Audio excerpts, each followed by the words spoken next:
What's going on, everybody? We are here. It is Thursday, 8:25 p.m. Eastern Time, and I'm with my boy Mike on our 1-year anniversary episode. Holy shit, ladies and gentlemen, we've been doing this for an entire year. Veterans Day 2020. I started this show, and 1 year later, we're still going. We're getting better every time, and man, I'm pretty pumped. How about you, Mike? I am feeling wonderful. Joe Ivy, present and accounted for. Military terms. I love it. One of our best fans / supporters ever and friends. Susan Walker, same thing. Happy 1-year anniversary. Happy Veterans Day. And thank you for your service. Thank you, Susan Walker. I'm feeling great, Kyle. How are you feeling?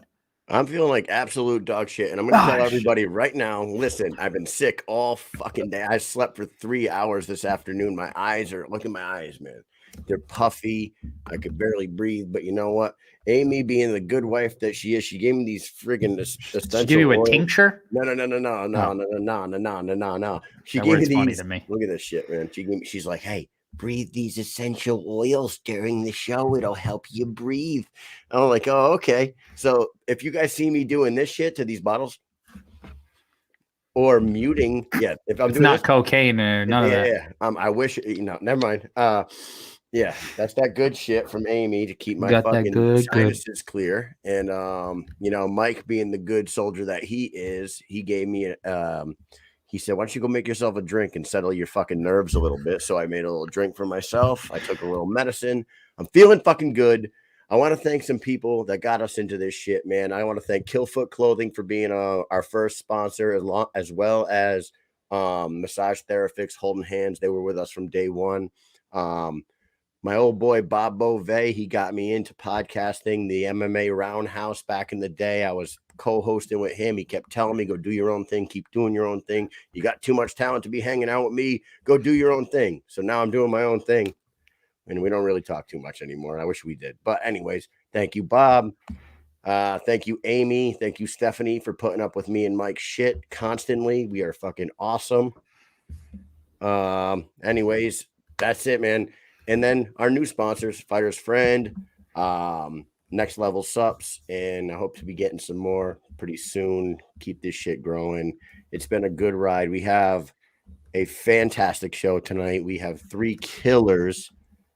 Chad Money Mendes of UFC fame, friggin' constant top 5 contender in the featherweight division in the UFC, battled for the UFC title 3 times, never got his hands on the gold, but he got damn close multiple times, followed by Jimmie Rivera, who was a consummate top 10 in the bantamweight division in the UFC for a long time, had an unbelievable record, but 23-5 in the in MMA. Only fought the best. His only losses come against absolute killers. And then we're going to round out the show with our veteran guest of the evening and one of our favorite people on the planet, Mike the Marine Richman, will be stopping in for his 3rd trip through Mish'N Accomplished. And thank you for supporting us. Ian's always here. Susan's always here. Joe's always here. Ian's saying he's rocking the Mish'N Accomplished shirt as well as we speak. I've gone through 3 shirts today because I've been like messing them effers up with fluids coming out of my face, Mike. You got fluid shooting out of your face, dude. That should have happened this past weekend. Yeah, but it didn't. But it didn't. We didn't go as crazy as we usually do because we were trying to be business. We were only there for 2 days. We need to get some shit done. So I had to feel like, Kyle, you need a friggin' eyes forward, man. Let's go. What are we doing? You need to calm down. But the problem is when you tell Kyle to put his eyes forward, he can't see. So you got to lead the way, and you just got to get behind them, and we just run through shit. That's how we live. We're ready. We're ready for anything. We're always driving forward. We're always networking on these trips. We're making really good relationships with a lot of people, and it is absolutely it's killing me, dude, that we're not in Miami. For several reasons. Like this fight card alone has been unbelievable. I mean, it is unbelievable. The media day yesterday, I feel like, and I'm not trying to knock anybody, I feel like the media that was present and accounted for in Miami. It wasn't too many. dropped the ball by not stepping to the microphone when all that commotion happened at the press conference and asking some really good questions. They were there to be asked, and they did not ask them.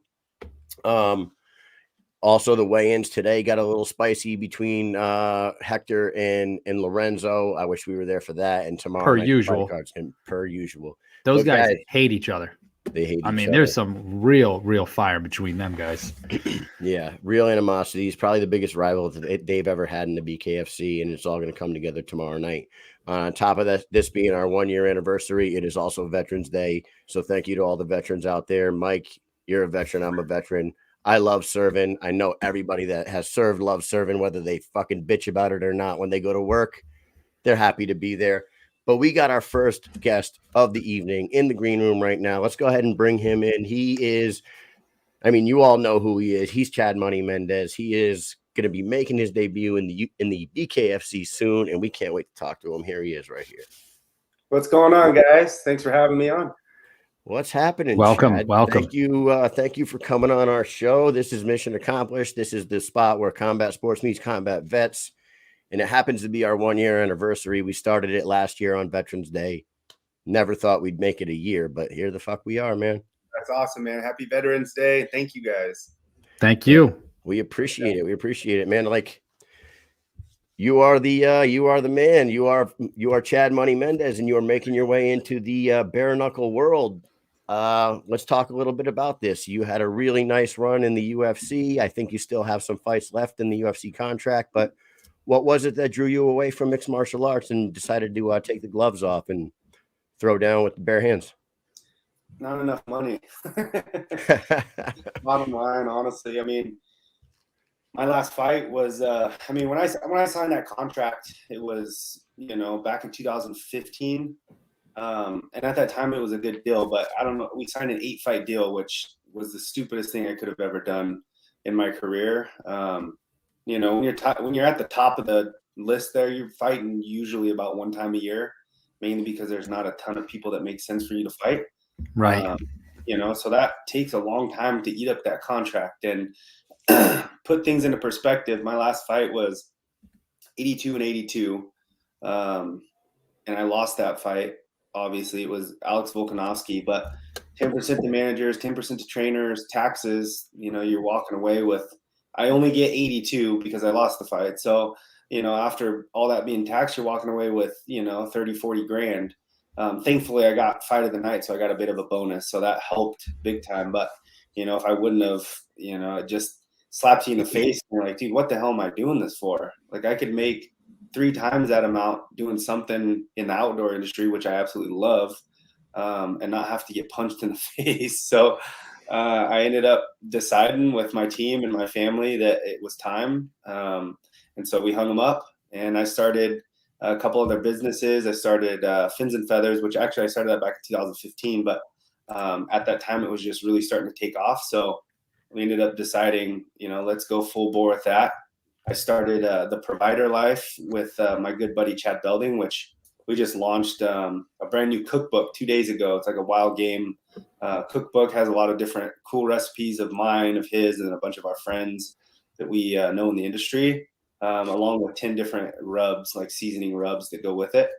And then we also started a beef company. So I'm doing American almond beef. So I got a bunch of stuff going on that has been eating up my time nonstop. But man, over the last couple of years, it's been almost 2 years now, maybe 1.5 years. But bare knuckle has been really trying to get a hold of me and my team. And at the time, in the beginning, the money that they were throwing out, it wasn't worth it. It didn't really interest me too much. But and so I just kept doing what I was doing and just focusing on all my businesses. Well, over time, and as they started getting more investors, that money started getting a little bit bigger and bigger until it finally caught my attention.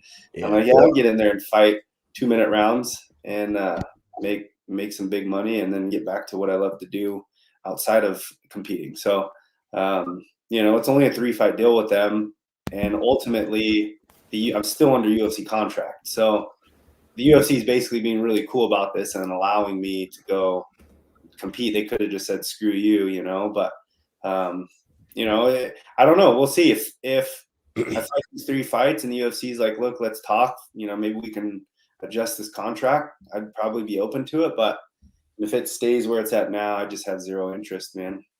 Yeah, and you know what the thing is about what you said earlier about not fighting frequent enough to get your contract out the way. As much people might think that bare knuckle is this brutal sport that you're going to be one and done, or it's going to take a long time. You look at guys like Lorenzo Hunt and Britton Hart, they're fighting 4 or 5 times a year. You know what I mean? You only get bumps and bruises and a couple cuts here and there, and as long as you don't break a bone in your hand, you're good to go 2 months down the road. Yeah, I think that's going to be my biggest concern, is just breaking hands. I think, the cuts heal quick. You got a few weeks of that.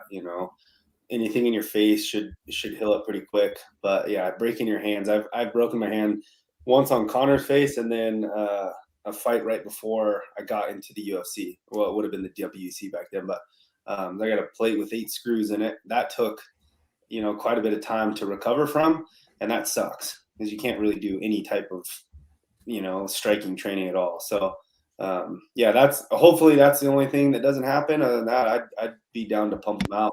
Like I said, it's only 3 fights. But now, when you were talking about the money thing, when the Reebok deal came in, is that when the money really? Did you really take a hit there, not being able to pull as many sponsors as you would before? Of course, yeah. I mean, the sponsorship, the logos on the shorts and the banners, that was huge.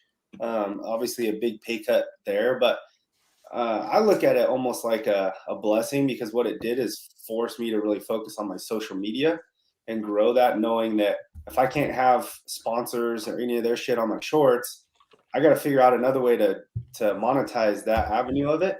And so I focused a lot on my social media, really grew that, and then basically switched everything over to salary with all the companies I work with, and just doing stuff through social media. So I probably wouldn't have even thought about that till later in my career, or if the Reebok deal wouldn't have come through. So I don't know, it definitely sucked, but I try to look at it like it was a positive.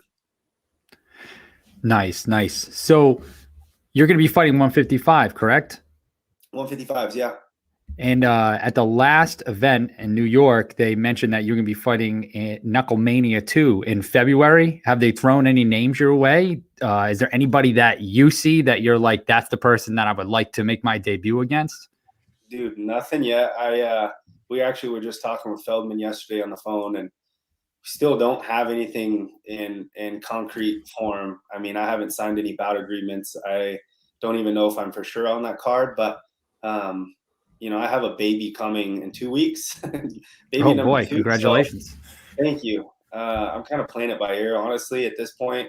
I'm looking at all this fighting as just a bonus, man. I have my businesses that are doing well. It's not like I have to step in there, and it's like a do or die type situation. Like the fight, I'm excited to get back in there and compete, and the money's just a bonus. So I got to take care of my family first. I'm going to go through baby number 2. We have a 2.5-year-old daughter right now. So shit might be absolutely insane over the next month or 2. So yes, it is.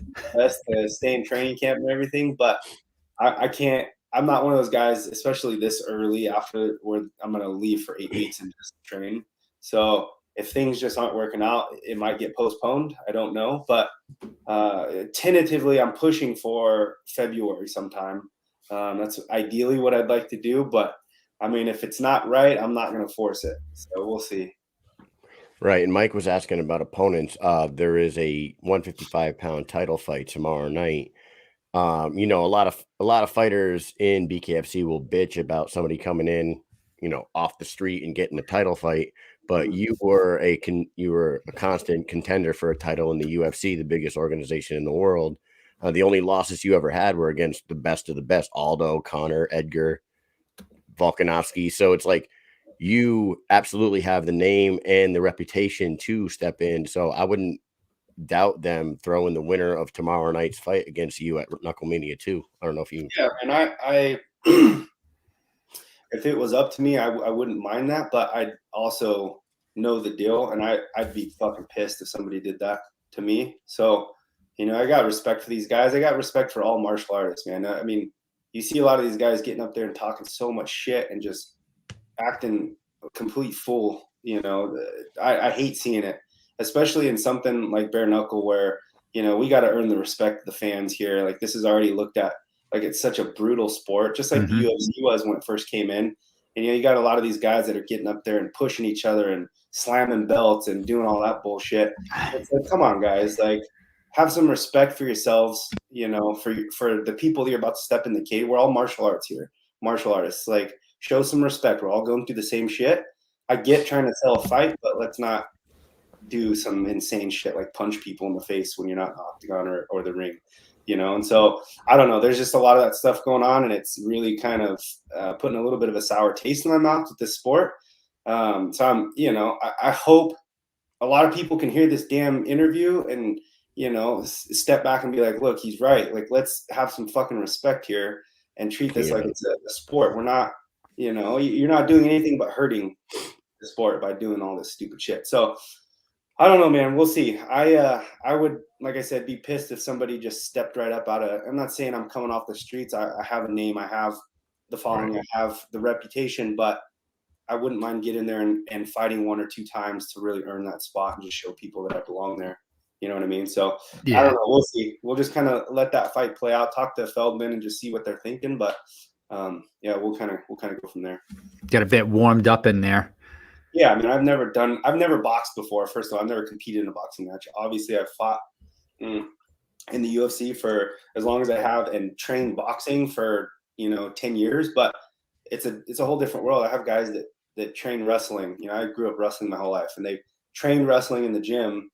And then when they get in there and do their first competition, it's completely different. You know, so I get it. I want to see what this thing's all about. You know, I want to see how this organization is ran. I want to see how, you know, things are performed in the back. You know, I want to just see how everything unfolds first. So if that means getting in there and just getting a fight to get my feet wet and just see how everything's going, I'm completely fine with that. But I think ultimately, getting in there and fight for that belt would be pretty damn awesome. Yeah, wrestlers tend to do very well in this sport as well. Like wrestlers' grip strength and cardio. This is a very fast-paced sport. You get to the line. Most of the fighters that made their debut, and then we talked to them afterwards. Like, what's the thing that most surprised you is like how fast it starts, and it doesn't stop for the entire 2 minutes that you're in there. You know what I mean? And I can tell you right now that, like, right in the comments right now, we have some fighters that are in here saying, I can't wait to scrap with you one day. Come beat me if you can. Tony Soto's in there. Andrew Toppin. John Lee Chalbeck was on the show last night saying, I would like to fight Chad Mendes. So you definitely, your name draws a target for sure. I mean, you can take that as a compliment. Yeah, I think it's cool, man. I think one thing, I've talked to the bare knuckle crew, and there's a handful of guys calling me out, but they're saying a lot of these guys are requesting like insane amounts of money to get in there and fight. And they're like, we can't pay these guys that. So that's kind of the double-edged sword there that we're kind of facing with finding an opponent, I think. So if you guys are listening, don't ask for so much and we'll get in there and I'll beat your ass for sure. Yeah. I was just going to say, like, why would they ask for so much money? Like, if I was them, I'd be like, I'll fight. And I'm confident that I could beat you. I would say I'll fight him for free just to get that name recognition on my record. And then everybody could be like, holy shit, that's the fucking dude that just beat Chad Mendes in a bare knuckle fight. Yeah. You'll get the money afterwards, guys. Yeah. Look at it as an investment. Let's go. Jesus Christ. Speaking about investment, you talked about being an entrepreneur outside of the ring, starting Fins and Feathers. And were you always like an entrepreneurial type of guy, or did somebody help you along the way? Maybe Uriah. I know Uriah is a real business type guy, right? Yeah, he's probably the biggest inspiration as far as doing anything business wise. Man, growing up, my dad owned his own business and ran a cabinet business, but you know, outside of that, I never even thought twice about it. You know, going up through college, my degree was kinesiology. Figured I'd do something like sports medicine related after college, but ended up figuring out, you know, meeting Faber when I was in high school, but really starting to train with him a lot more through the beginning years of my college career, and decided I'm going to try fighting after and just give it a shot, and ended up being good at it. So I stuck it out for a long time. And but yeah, I mean, I never really thought about anything business wise until I'd say towards the end of my career. And, I guess my thought process was I'm not going to fight forever. I can't fight forever. And if you're not fighting, you're not getting paid. It's not like we get a retirement or something set up through the UFC. It's like once you're done, the money stops. And so I was like, God, there's got to be something that I can do, create some type of income, doing something I love. Like, I love hunting. I love fishing. I love being a provider and just like, feeding my friends and family with all the different wild games that I got and harvest myself, growing my own vegetables and stuff like that. So I'm like, what can I do to create a business that involves something like that? And so Fins and Feathers was the first jump, and that did really well. We did that for 4 or 5 years, and then we started thinking about other things, and that's where the Provider brand, me and Belding, kind of came up with that. And then just last year, the American Almond Beef kind of came up with a group of my buddies. My biggest thing is, over the years of cooking all the wild game that I hunt, people are always asking like, hey, can I buy some of that? Which you can't legally sell wild game meat. So I'm like, God, there's such a market for this, especially with COVID and the whole meat shortage at that one point, and everybody was freaking out. And it's like, what could we do to create something that's almost as healthy and as good as venison, or what I mean? So, our thought was, let's create this healthy food source for these cattle. No hormones, no antibiotics, no corn, no soy. And we feed them this proprietary blend that we put together. It's mainly of almonds, and I'm an almond byproduct, but we finish them off on that the last 100, 150 days. And so now people can buy that, just go to our website and buy it and feel confident knowing, okay, there's no hormones, no antibiotics, none of that stuff that's pretty similar to wild game, but it's beef, and it's, I can buy it at any time, shows up on my doorstep frozen, and we're calling it good. So, wow. We created that, and just, like I said, we started that last year and just kind of been rolling with everything throughout the year. COVID with shipping is always a tough son of a bitch trying to figure out, but I went on Rogan's podcast and we talked about it, and it just blew things up for us. Thank God. So It's awesome. It's been nice, just fun doing these different type of businesses outside the octagon. And, it's been fun. It's different. There's a lot of stuff about the business side of it I've never learned. So I'm just kind of learning by trial and error, or, having business buddies that have done this their whole lives that are teaching me stuff. So it's that new thing that's exciting because it's new. Kind of the same thing with bare knuckle. It's that new thing that I've never competed in. So it's entertaining for me. It's exciting. You can be like a sponge and just really soak stuff up nonstop. So it's been fun. We went to this. I used to deliver aircraft parts to facilities around the East Coast, and up in Albany, New York, there was this burger joint. It was like exotic. It was some weird. It was like Dave's Exotic Burgers or something like that. And we went in there, and they had like ostrich, python.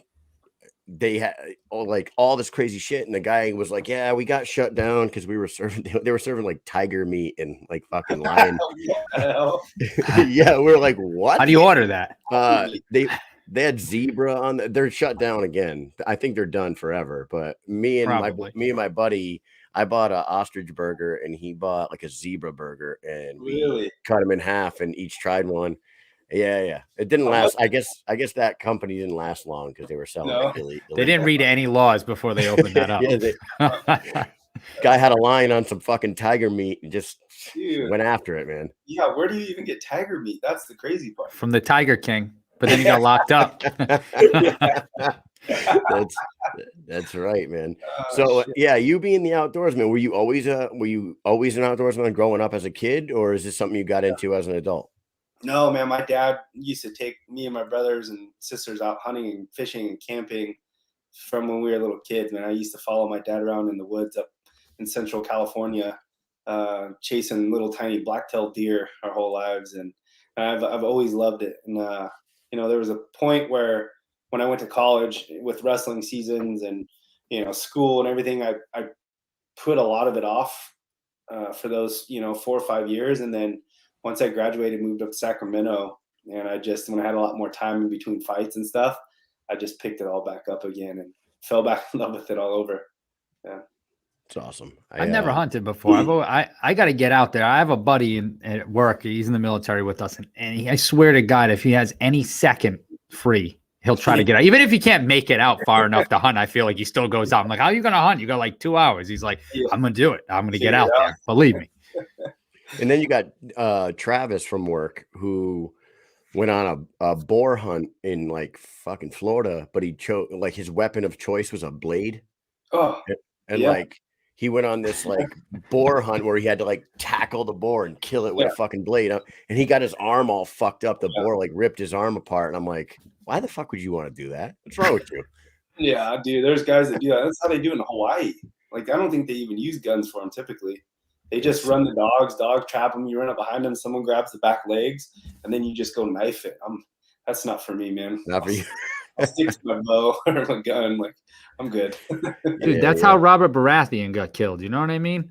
Yeah, I don't know if you're a Game of Thrones fan, but you don't fuck with boars. Nope. They'll gut you. I've seen some wicked damage. I've had one charge me before. I had my bow, and it was like 5 yards from me, and I put one right between its eyes, and it just dropped and like slid at my feet.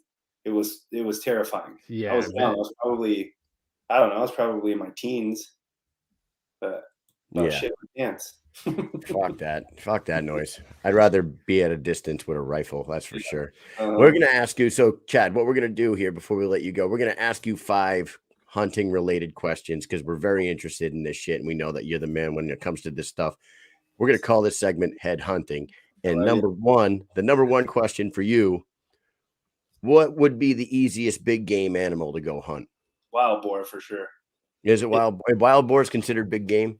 Yeah, that's considered a big game. Their eyesight is horrible. And usually when they're eating, they're so focused on what they're doing, they're not really paying attention. So if you can get them in any type of grass that's like, up to their mid cavity, it's not like a deer where they can pick their head up and look around. They have no neck. So it's just like straight ahead or down. And they're big dumb animals. As long as the wind is right, their nose is unbelievable. They'll smell you for 14 miles away. But you could, as long as the wind's in your face, you could walk right up on them, get pretty damn close. Do you guys remember that video of John Jones hunting boar from a helicopter with a fully automatic rifle just hanging out the window? What do you think about that kind of hunt? Is that bullshit? That's actually one of our Fins and Feathers trips. Is it? Is it awesome? Was that on one of your trips? Yeah. It wasn't. That one wasn't. But we do it every year. But we don't call that hunting. That's eradicating because it's that's taking care of the population, right? You're not hunting them at all. In fact, Faber came with me on one of those, and he went up the first time. He didn't shoot any, but he was just watching. And they landed, and I was like, "How was it, dude?" And he goes, "Bro, they killed a whole family of pigs." And he was just like just white face, sad. Yeah. Damn. He had to go meditate for a while. No, the population out there is insane, man. All right, number 2, Mike. What is the largest fish that you've ever caught? I'd say probably a 60 to 70 pound bluefin tuna. Nice. It's a big ass fish. That's pretty big to me, huh? We had a guy catch a 240 pound one on one of our Fins and Feathers trips this year. Dude, it was insane. They gaffed that thing and pulled it over, and it was just 250. Is that what you said? 240. What the fuck? That's 40 pounds bigger than me. That's how long can that feed you? That 240 pounds. Oh, man, I mean, one person probably a couple of years. But I would imagine the fish would get freezer burnt before you'd be able to eat it all. That's huge. So my grandfather just passed away about a month ago. This man was a legend, 97 and a half years old, just passed away. World War II veteran, Veterans Day. In his house in Florida, he had a marlin on his wall that he caught. He caught it like 40 years ago on some fishing trip and had it taxidermied and it was on the wall. Is it just a giant? Those things get so big. Yeah, it was fucking massive. I was like, what the hell? Yeah, he pulled that shit in. Number 3, do you prefer to hunt with a bow or a rifle? Yeah, man. I do more bow hunting than I do rifle hunting. But it's a love-hate, man. I tell people this all the time, like, archery hunting is tough. I mean, it's so hard. Like, everything has to be right. Wind has to be right. You can't be making any sounds. You got to be able to get inside, 50 yards, 40 yards, 30 yards. And you have to make an exact perfect shot every time. And it's, when it all comes together and it works, it's the greatest thing ever. But there's been a lot of times where I miss or get inside 40 yards and I'm getting ready to pull back or something happens, wind swirls and the animal takes off, giant animals too. And it's like, so it's pretty frustrating, but I would say probably archery. Can you hunt with a bow year round? So or is there seasons for that too? There's seasons for everything except for wild pigs. Here in California, they're year round. Predators like coyotes are year round, but like there's a deer season and there's a specific archery season. But you can hunt, and that usually starts first, and then it goes into rifle. But you can hunt archery the whole time through. So you just can't rifle hunt during the archery season, if that makes sense. Yeah, obviously you can tell we don't know shit about hunting. It's all good. Number 4, here we go. What do you do with the animal after you hunt it? Well, you gut it, you skin it, you cool the meat off as quick as you can. Typically, you'll hang it and let it age for a week, depending, sometimes longer, and then you butcher it all up and package it, and it just looks like beef steaks in your freezer, and then we eat it. do you do anything with like the fur and like do you mount heads on your walls at home, stuff like that? Yeah, if it's like a super memorable hunt or something that I'm just like super excited about, like to remember, I'll mount the heads. I do have heads mounted. Sometimes if the hide, like I went to New Zealand and killed like a really cool looking fallow deer that had like really cool hide and I had it tanned. They make cool rugs and stuff, but yeah, most of that stuff's just more for the look. I'm more excited about the meat that it provides. I live off of that. I'd say probably 85% of the meat that we eat in my household is animals that me and my wife have killed. So, I think that's the thing we're most excited about. But don't get me wrong, I got horn porn. I wish you guys could see this, but Let's see it. Oh boy. Oh yeah, there you go. Damn. Yeah, I got some animals in here, but holy smokes. So how far out have you been? Like if you catch something and you're out, I don't know how far out you go. You go a mile out, you got to carry that thing back. I mean, how far out do you go? There's been times where you're 12, 14, 15 miles in. Holy shit. You got to carry that back. Elk. Yeah, killing elk. Luckily, I've always had a buddy or two with me, but still it'll take multiple trips. So that's the shittiest part about it. You got to hike however far the distance is back to the truck, unload that, go all the way back, get that last bit and hike it all the way back. So man, it can be pretty grueling at times, but yeah, I have buddies that will go in solo and do that shit. And I'm like, there's no way I'm doing an elk 14, 15 miles. Dude, that's like sometimes, I mean, if that's the case, you don't get back till sun's coming up usually in the morning, but I'm sure there's a chance other animals are trying to get that meat too. Like you leave, you come back, maybe it's eaten, or they're trying to get it from you as you're carrying it. So. Yeah, 100%. In Alaska, that happens all the time with grizzlies. Like you kill a moose. I've had buddies kill a moose and they go back to get the horses to get it out. And when they show up, there's already a grizzly that's claimed it. And that's like the worst thing you can do. Like if the grizzly's already claimed it, like they'll basically attack to get you away from it, or at least bluff charge you, which will make you shit your pants. Yeah, I'm not about the grizzlies, man. No way. I had a buddy kill a moose, and when they went back to get it, it was all like the bear had already pissed on it to market and like tore a bunch of the meat up. Yeah, they got a little bit of meat off of it, but it was pretty crappy. Before I ask you the last question, are you familiar with a guy on social media named the Liver King? I'm not, no. All right. Look this guy up on Instagram. His name's the Liver King. This dude is known for eating like he like cuts the bone in half and spoons the marrow out of the bone, and he eats like raw liver and testicle. Isn't the liver the most nutritional part? And I eat the liver. I eat the livers too. What about the marrow? You do that? Yeah, I do the marrow, but I don't do any of that shit raw. I'm not a raw guy. I put that marrow. I put like garlic and salt, and then you cook it, and then you do like you could do like a cracker, like a baguette that's toasted, and you do like some type of jam, so you get the sweet and the savory, and it's actually really good. But yeah, I'm not. There's no way I'd cut it open and start scooping that shit out. Yeah, it's fucking nuts.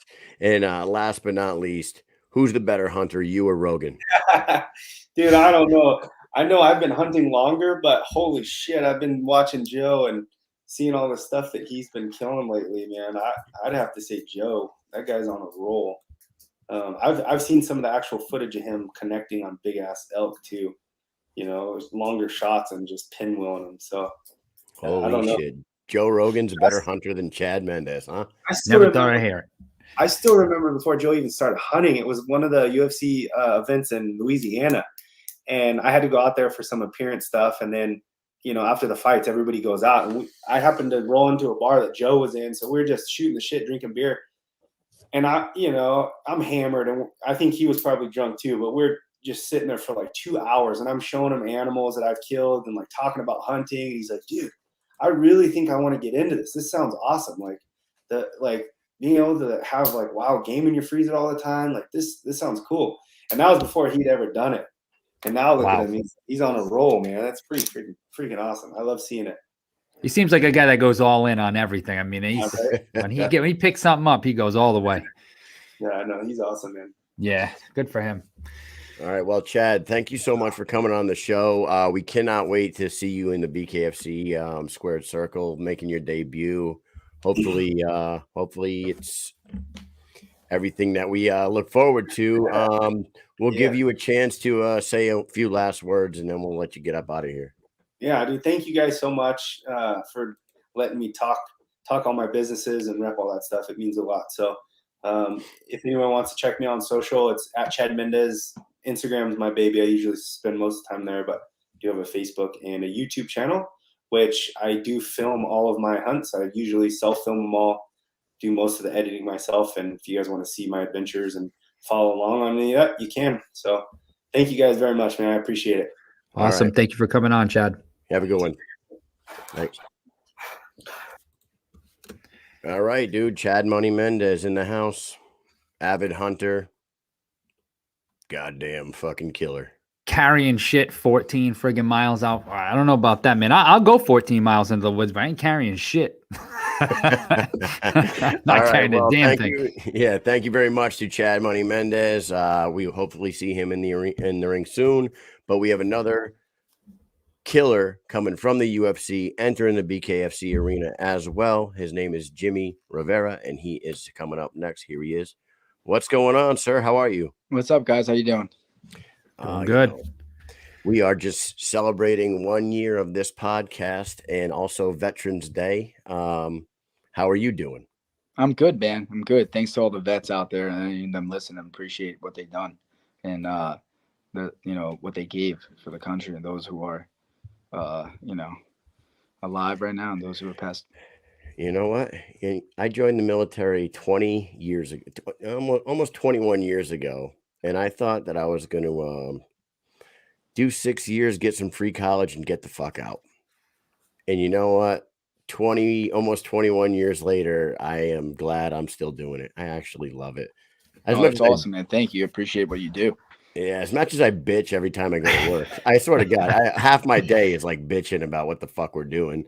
But then at the end of the day, I'm like, I wouldn't have the family I have, I wouldn't have the experience I had, and I wouldn't have the house and the car, all that shit. So, shout out to all the veterans. You all made the right decision. Anyway, thanks, Kyle. Thank you.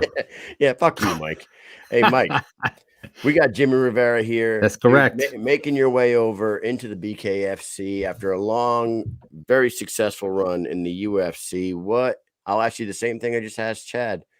What was it that drew you over to bare knuckle? Like you had such a successful career. I think the past couple of interviews I've done, I'm not signed with bare knuckle. I've had a couple other offers as well. So we're just kind of waiting for a written offer from them. And we have a couple other things that came in, and we're going to see what's going to go on. I mean, bare knuckle was very entertaining in what they offered, but I'm not signed with anyone. Yeah, I'm still a free agent.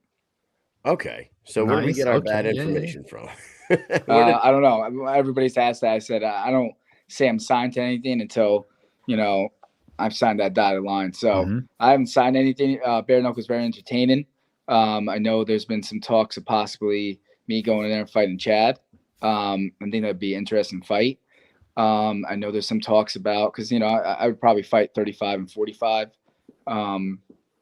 But I'll see what they have. They offer some good stuff, but I also got other offers other places as well. So I'm just being patient because that's something you have to deal with being a free agent is being patient. But it's definitely something that I recommend to people. Don't just jump right back, see what other places offer you when you're a free agent. Everybody has their threshold and what they want, or if they, there's certain things that people want where, maybe they won't make as much money in one organization, but they have certain things that they enjoy, so they'll rather be there. Everybody's a little different. I would imagine people are interested too. I would imagine that there's a lot of offers out there with the amount of success that you had in your UFC run, especially. You beat a lot of big name guys. You were always a top 5, top 10 contender. The only losses that you ever had in your entire career are up to the best of the best. They're all fucking top notch guys. So who wouldn't want to have, PFL? I don't see why the PFL wouldn't offer you some money. You know what I mean? One Bellator. I'm sure they've all called, right? Yeah, I mean, I let my manager handle all that. I just, once we're done with everything, we sit down and we just discuss, pros and cons. Man, we get that legal notepad out and we just start going down. Or at least I do. What would you rather do? Would you rather bare knuckle box or MMA? You know what? I like boxing. It's something that I enjoy. So doing anything in the boxing world is very interesting, to me. Whether it's getting on a Triller card or any undercards of boxing, is it Danza you pronounce it? Is that the right way? What Canelo's assigned to? Any of that stuff, bare knuckle, obviously, it's fucking that's DAZN. ferocious, the bare knuckle. So it's pretty cool. I like the fact that I'm a free agent, and at the same time, I don't have to be strictly with MMA. I have other options that's not MMA. I box for a long time. I mean, I'm a martial artist. I'm not like Chad, who came up and he was a wrestler and then got into MMA. I've been training since I was a kid, and one of the things we learn as martial artists, you don't just train what you're good at. You train what you're not good at. So one of those things I think we get compliments a lot is like when we go into a boxing gym, or if we have boxers come to us, they always think, oh, MMA fighters, we're gonna fuck them up, and it's a completely different story. Especially, in the beginning, when we were first kind of new to it, we didn't do so well, but as we kept going, we just kept getting better. I got to train some really good guys. It's funny that you come from the tough season 14. That cast, you got Johnny Bedford, you got Marcus Brimage, you got yourself, you got Dustin Peg. Well, you're not signed to BKFC, but it's like right. Bedford's a champion there. Brimage fights tomorrow night. Peg just fought last week. I know that they've contacted Dennis Bermudez. It's like that season is very interesting to bare knuckle for some reason. You know what I mean? Did you realize all that? I know those 3 names that are in there. So it's cool. I know the champ is Bedford. 35. It's interesting. I'm not gonna lie right now. We're sitting here right now, and when it's brought up, like I can't believe Bedford fucking still fights at 35. I know. Dude is like 2 feet, 3 feet, 4 feet tall. Fucking, he's taller than me. He's like a skyscraper, and I can't believe that guy makes. I remember being on the show. We were at the tryouts, and I'm like, "Oh, cool, you're fighting 45." He's like, "No, I'm doing 35." I'm like, "You're doing 35 in the show?" I'm like, "Yeah." I'm like, "How the fuck do you make 35?" Oh, he's massive. I'm like, it's literally like a liquid diet. I don't know what he does, but I just can't believe he fights at 35. I can tell you one thing. When you see him at the weigh-ins, we went to his last one at the weigh-ins. He's not a very nice guy on the day of the weigh-ins. So whatever he's doing to make 135. Oh, he's not happy. He's definitely not happy. He's in a fucking mood. I'll tell you that much. Yeah, he's fucking through it all the time. I bet. I mean, when he was doing the tryouts, I couldn't believe he's still like, he's like, I'm fighting 35. I'm like, what? I'm like, that is crazy. But hey, works for him. Good for him. I can't say much more. I'm just shocked. We didn't think he'd go back to once he lost to Dat and Win. I don't know do you follow the sport? bare knuckle? But yeah, that my weight class is more. I always, especially with being a free agent, I did. You know, yeah, when he had that that's not being like not trying to be in this Asian kid, right? Dat Yeah, win. yeah, Yeah, yeah. he's fighting That again win. tomorrow. But yeah, when he fought that and he ended up losing, we were like, He said he a was lot going of up. people, right? We were all like, there's no way he's coming back to 135. He's got to fight at 145 or 155, right? Nope, he came back. He said, fuck that, I'm getting my belts back. And then he came back and got him back. Yeah. And Dat Nguyen went up to 155 and he's fighting Palomino tomorrow. So that's something that's it's opposite. It's crazy. Oh, I he think. went up a lot. I saw him at the weigh-ins. I was like, he only weighed 151. So I was like, it's kind of light for 55 to fight that, He's trying to puff himself out pretty big too at the weigh-ins. He's a little round. I saw that. Palominos.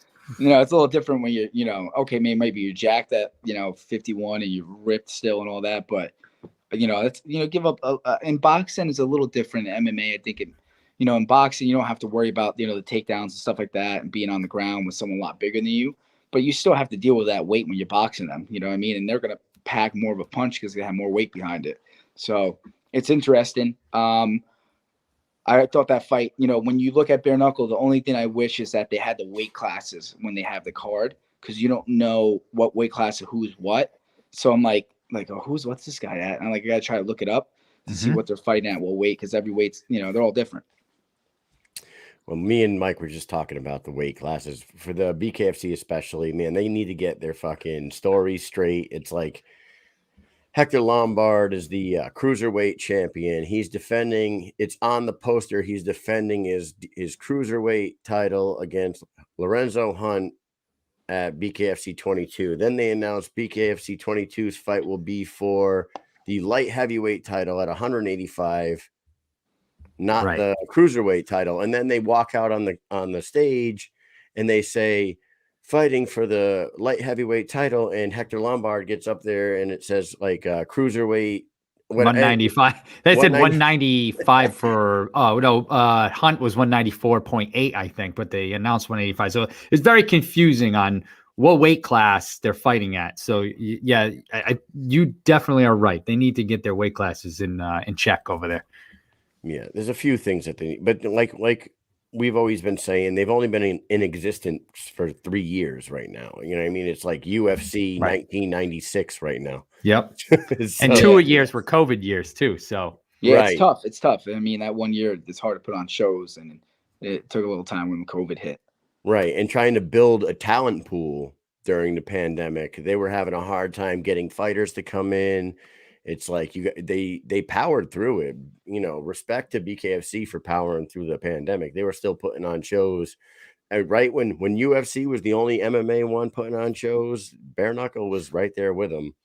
Whether they were putting on 7-8 fights a card, it didn't matter. It was they were still out there doing it.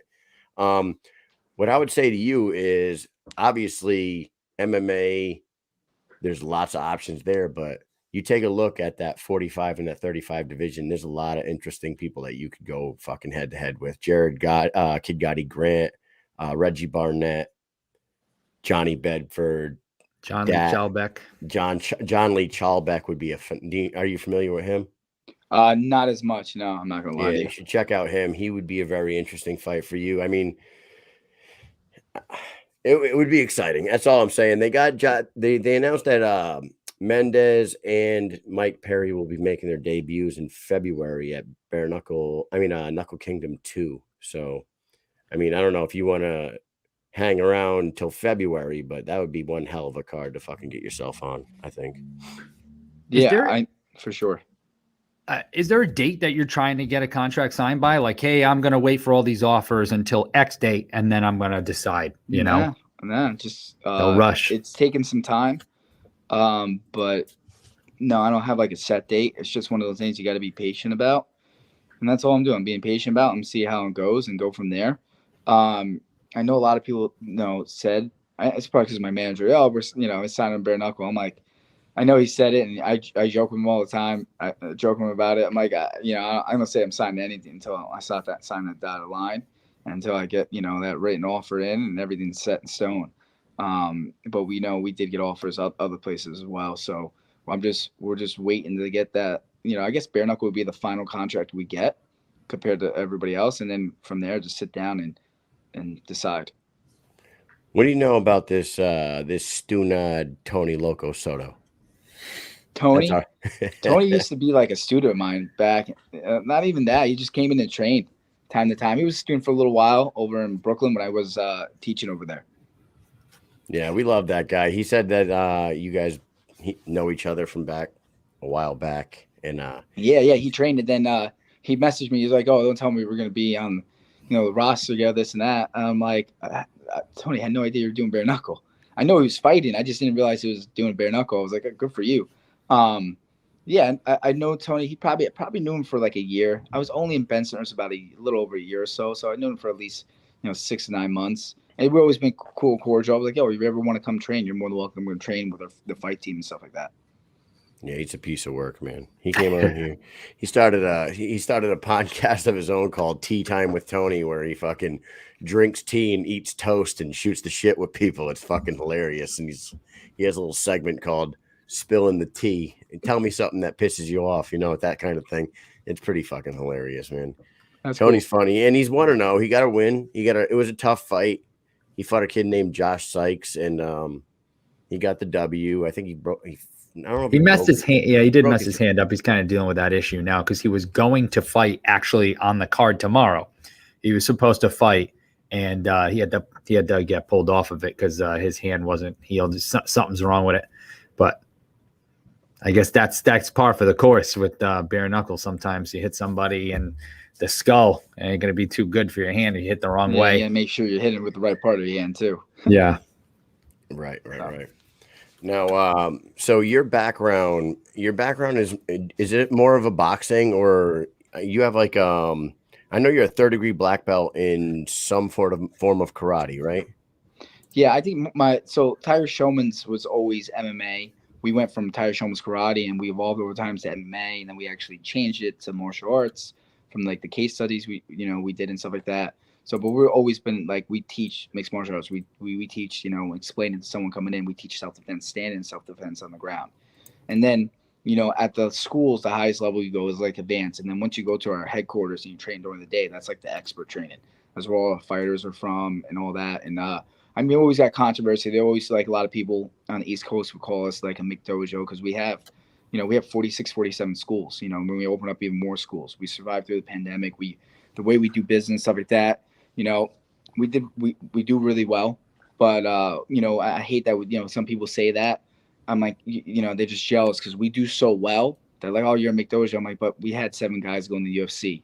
I'm like, how could we be a McDojo? Most of those guys started as kids and came up. Nick Pace, Louis Galliano, Shane's Burgos in there, Lyman Good, Julio Arce, Mike Trezano was on the Ultimate Fighter and won it. Like, how can you say we're a McDojo when we produced this? And most of those guys, like Mike Trezano, started training at like 17 and made it to the Ultimate Fighter. Shane Burgos was training since he was a teenager. Lewis, Nick, and I were training with kids. Like Lewis was probably the youngest. He was probably like started at like 3 years old. Pace started at like 5. Lyman even started at like 16 or 18 years old. You know what I mean? And who am I missing? Julio, he started a little older. He started, I think, around like 12. But we've all been only with Tiger Showmans and trained only with them and made our way into this whole MMA thing and fighting. And at the time, it was like myself, Pace, and Lewis. That's when amateurs started coming out MMA. And all of a sudden, it was like, this is fun. Because it was only amateur kickboxing, and then you go either pro MMA. Like when Lyman was fighting, that's all there was. There was no amateur for him. It was either once you're done, like you go pro and that's it. Now you have things where you go amateur. I think it's still like this. You do amateur kickboxing and MMA. And I think also, and depending on the state, I think you can do pro kickboxing, but you can still do amateur MMA. And then once you go pro MMA, that's it. You're a pro. Everything's pro. Right. Once you're a pro, you never go back. I mean, that's tough for some of these kids that like fucking go jump straight into pro. You know what I mean? I always wonder why a fighter would choose to fucking do that. Get a few amateur fights under your belt, test the waters a little bit before jumping into pro, because once you go pro, you're pro. And you're Yeah, fucked. and that's your record. Like I tell That's people all it. the time, like we've had people come in and just want to go and pro all that. I'm like, get as much amateur fights you can. Honestly, you want to win, obviously, but it doesn't matter if you lose amateur. That's your learning experience. That's your all the experience you're gonna need to get before you go pro. Like Julio, who's fighting this weekend in the UFC, he probably had almost 20 fights amateur, kickboxing, MMA in total, and I think he went probably around or 21. He was like, I want to say he was like 18-2 before he even went pro. So it's really important to get that experience in, and then once you go pro, that's it. It's like you want to have like a good record and keep going pro and do well. Jimmy Smith was just talking about this on his show on Locking the Cage the other day. He was talking about how somebody on one of these recent UFC cards was like, they had like 6 losses on their, and they started their career like 4-6 or something like that. He was like, what you guys don't understand is he was 1-0 as an amateur. So his next 10 fights were pro, where he never should have been fighting pro to begin with. So he was 4-6 to start his pro career. But really, that was still sort of his like amateur come up part of his career. Like, you know what I mean? Those should have been amateur fights. And then now he's like this fucking world beater. I don't even remember who he was talking about, but now it's like the 6 losses that this dude has on his record are the only losses he ever had on his fucking record. Something like that. Do you know who that was? I'm trying to think. I don't know. It was just the other day he was talking about it. I could look it up and find it. Yeah. I mean, something like that, I think it's just like, it's coaching, you know what I mean? And, it's once you find it, you want to find a team, but you also want to find good coaching. And even when you're fighting, you don't want to, we go pro, we're looking to go with someone that's like 1-0 or 0-1, your first pro fight, not someone that's 5-0. Like, you need to get your feet wet. You need to get that experience. You go someone that's, 5-0 and it's your first fight, mentally it probably fucks the person up. But then this person has so much ring experience compared to you do. Like, it's tough. Like,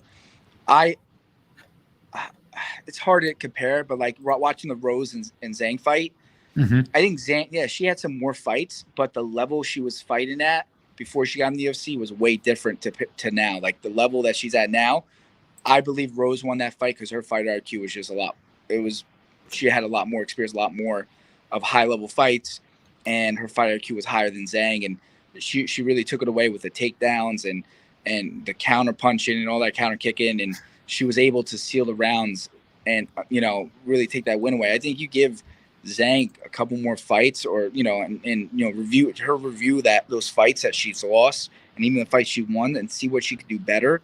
And that helps with your fighter IQ. Our fighter IQ is like a big thing. You got to be able to know, when you're down, and you got to be able to trust your corner. When you come back and they say, it can't be like a Ronda Rousey quarter. Oh, you're winning the round, and she got torn up in the round. I'm like, no, you lost that round. You got to go in there and you got to win this next round. You know what I mean? You got to go in there and steal a show, or whatever advice they're going to give you. So coaching is important. Having a good team behind you, important. Training partners is an important thing too. Guys that can mimic, training. Like, when I got ready for the Uriah Faber fight, I trained a lot with Frankie Edgar to get ready to that fight. He wasn't too far from me. And I was like, perfect. He fights at 45. I won't see him at 35. Even though when I went there the first time, and I met him like maybe one time before that, but I didn't pay attention. Like, I didn't size him up, but I went there to train with him. I sized him up, and I was like, dude, you should be a 35er. 45 is that's a lot of weight. I can't believe he fought at 55. Right. That's a huge thing. Like 55, like he was like eating whatever he wanted, and he was still underweight at 55. So we were just talking about this actually yesterday. I said I wish he would have went 135 10 years ago, but like, did the UFC even have a 135-pound division 10 years ago? They didn't. So that was wasn't until that's they got the dilemma WEC. He had to go 55. That was the lowest weight class.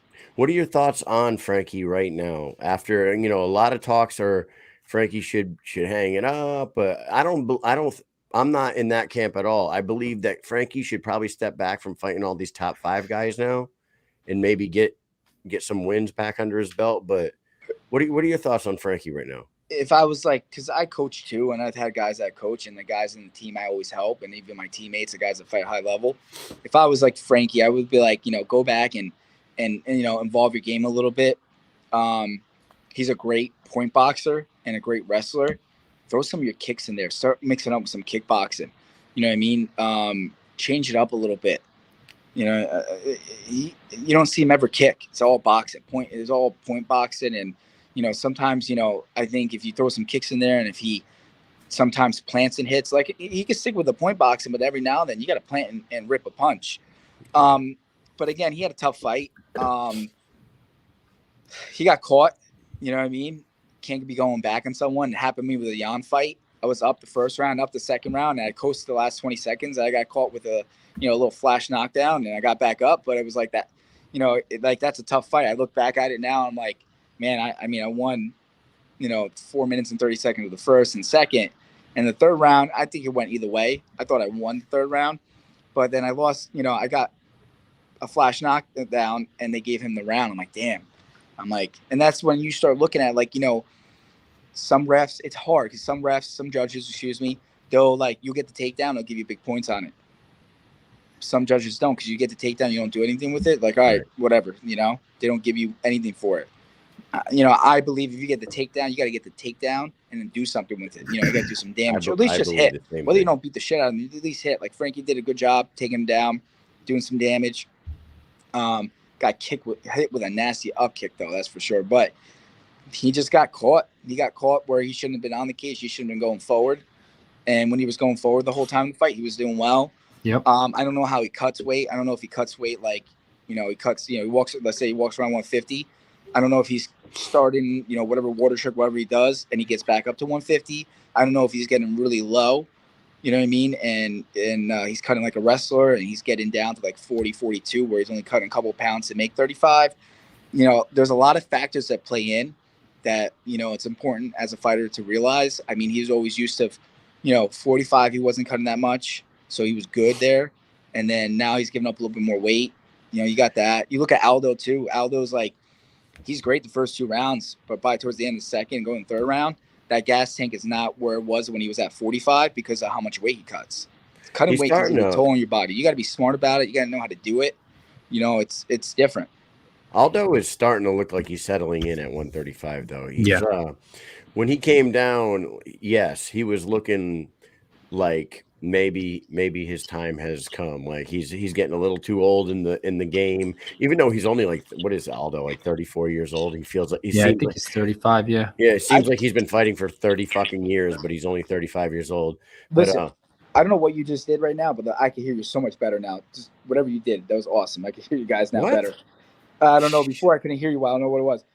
I think Aldo still has. I haven't changed anything. I don't know. The volume just went up. Maybe it's my phone. My phone's all messed up. I don't think Aldo's still Aldo at 35. It's just you see in the later rounds, even in the Jan fight, he was doing great, and then his gas tank ran out. You cut weight that puts a toll on your body, and you see it the first hand. There's a lot of things you learn in this fight career. Like when I went 35, there was a couple times in the beginning of the career I was a little heavy. I had to go back and cut it because it's new when you're cutting weight. You know what I mean? It's new. You have to get it down, and everybody's body is different. Yeah, man, it's fucking crazy. Before we let you go, dude, we got 5 questions for you. We're gonna ask you, and we just did this with Chad. They were hunting questions, but these are just fucking off the wall questions that we're gonna ask you. All right. The first question for you: who is the most influential person in your career so far? I gotta say, growing up and being influential and all that was definitely George St. Pierre. George St. Pierre, I don't think he was the most talented person. You know what I mean? But I think he was such a hard worker, and all that hard work paid off. He was very smart when he fought, good fighter IQ, but he put in the work. When he had a fight coming up, to me, he put in the work. He never showed up out of shape. You never seen him get tired in the fight. He's still putting in work. It's fucking crazy. He still trains. I mean, he's a martial artist at the end of the day. I think he's great. And, I admired him because he said what he thought. He didn't have to talk shit, but I think he's known as one of the greatest in the MMA community of all time. What do you think about Dana saying that Usman's the greatest welterweight of all time? I mean, he's getting there. I think he's getting there. You know what I mean? He's got, I want to see him fight a couple other guys. He's got, he's got, I think 3 guys. You got Hazmat, You got Leon Edwards. I would like to see that fight. And then who's the other person? I think he's at actually. I think he might be at 85. Vittori, was Vittori at 85 or 70? Marvin Vittori. Yeah. Vittori's 185. I was gonna say Vicente Luque might give him a little bit of a. Okay, Vicente, I'll put him as a top 3. Yeah, you know what I mean. Those would be fights. I think, you know, no offense to Vicente, I think one of the 2 toughest fights are. I mean, he's only gonna have tough fights, Usman, and I think that guy's fucking crazy. Like, I showed up in Abu Dhabi, he was fucking training in the hallway. He was running sprints the day of the fight. I was like, this guy's fucking nuts. I'm resting the day of the fight. I'm like, letting my body get ready to go to war. He looks like a Terminator. But he's getting better. Definitely getting better from what his boxing was when he fought Usman. I mean, Usman fought Kobe the first time to now, way better. His last fight, you know, before that with Burns, you know, that was a good fight. Yep. Knocked out Masvidal.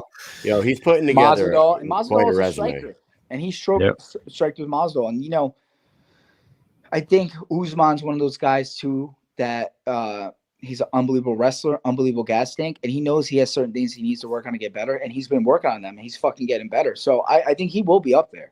You know what I mean? The way he's going, he will be up there. You know, just you gotta give a little bit more time. He's got a couple more fights. I think you can't say he's not the greatest all time if he goes in there and beats Hazmat and Leon Edwards. There you go. That's quite a resume. Here you go, Mike. Favorite war movie? Man. It's Veterans Day. You know we had to ask something like this. I had 2. If I had to pick 2, The Patriot and The Last Samurai. Right there. There you go. And those are 2 that most people wouldn't say.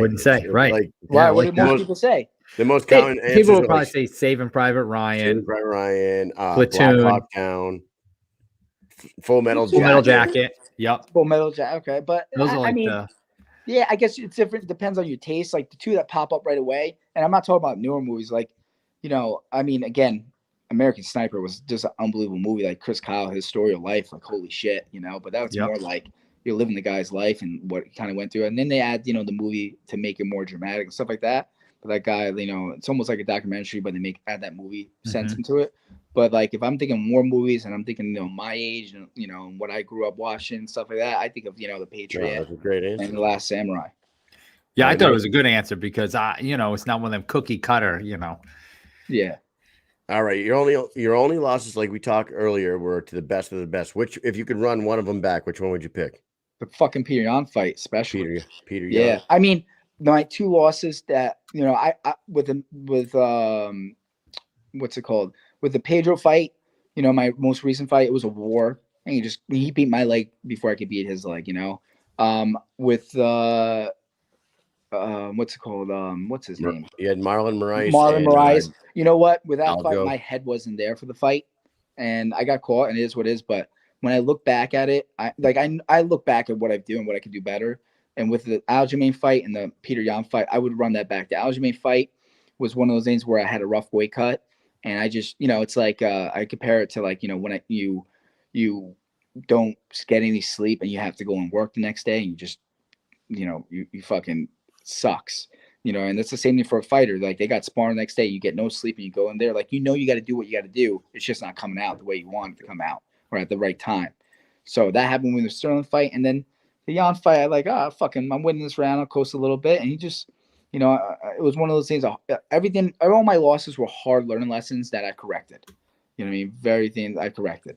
And I think if I had to run 2 fights back, it would be the Sterling fight and it would be the Yan fight for sure. I mean, yeah. I think to look at your resume and to see the names that you get to choose from for which one you want to run back, your fucking fight resume is nuts. Somebody in the comments just said your resume is insane. And thank you, appreciate it. Like you're picking from the elite of the elite, so it's unbelievable. I don't think I ever had the easy go in the UFC. I think I always had the fucking toughest fight. I went from, you know, Marcus Brimage on, and that was just a tough fight with the weight cut because I had to cut like 14 pounds for that fight, and it was fucking the worst weight cut I ever had, but it paid off. You know, getting that 90-second win. You know, so if Marcus ever wants some running back, if I'm in bare knuckle, you know, I'm more than welcome. There you go. You know, then I had the Pedro fight, which was a war, and I was in Brazil, his hometown, you know, fighting him. Then I had this guy that fucking trained in the sand, Yuri Alcantara, training out in the middle of fucking Brazil. in a fucking box thing where it's looked like him. After that, I had Thomas Almeida, who everybody thought was a killer, and I ran through him. I thought, you know what? Nothing against Thomas, nicest guy ever. I just thought it would have been a little bit more of a fight, but I feel like that fight, I was just like, I don't know if it's just on my game, whatever it is, but I feel like I took it wherever I wanted to take it, that fight. Is that the best you ever felt in that fight? One of the best I ever felt. Your favorite fight, I felt great. I definitely I'm not going to get starstruck, but the first round was like, holy shit, I'm fighting. Uriah Faber fucking made the fucking 135 weight class. Then I had him. Now I was supposed to fight Lineker, and then I was supposed to fight Cruz. Cruz got hurt. Lineker got hurt. And then I had the Marlon fight. Then I fought Dotson, going to that fight, I said, it's either going to be entertaining or it's going to be a little bit boring. And he was just waiting for that one punch the whole time. And that motherfucker is fast as lightning, super fast. So my coaches were impressed, like, you're pretty fast out there. You're matching speed pretty well. I'm like, yeah, I just did it. I don't know what I was doing. I just went in there and fought. Who did I have after that? It was Sterling. And then, I think it was Jan. After Dodson? It was Sterling. Then Jan. Yep. And then, what did I have after the Jan fight? Cody Stamen. And then what's it called? Pedro. Pedro was my last fight on my contract. Yeah. That's it. Number 4. This is something that Mr. Loco Soto told me to ask you. Maybe there's a story behind this. What's your favorite traditional Puerto Rican dish? Oh man, I'm gonna be basic right now. Rice and beans, man. Rice and beans. The way Puerto Ricans make the beans, and it's like that. Like I'm half Italian and half Puerto Rican, so that sauce, that gravy we call it in Italian. That the way they make it, oh my God, I love it. My aunt makes it really good. She's Colombian, but she makes it like there's when you're Hispanic, when there's different Hispanics out there, everybody makes their beans a little different, and the way Puerto Ricans make their beans is unbelievable. All right, Mike, take the last one. Here we go. What's the worst piece of advice you've ever received?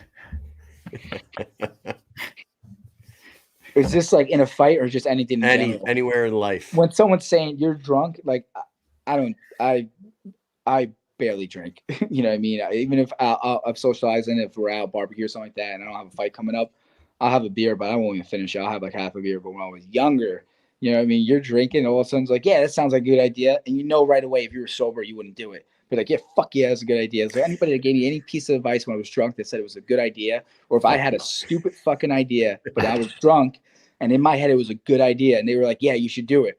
Fuck you guys for telling me to do that. There you go. Beautiful. That's a great answer, man.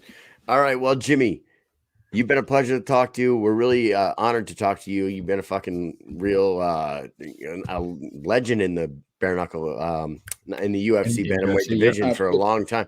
In the UFC division for a long time, and he's foreshadowing.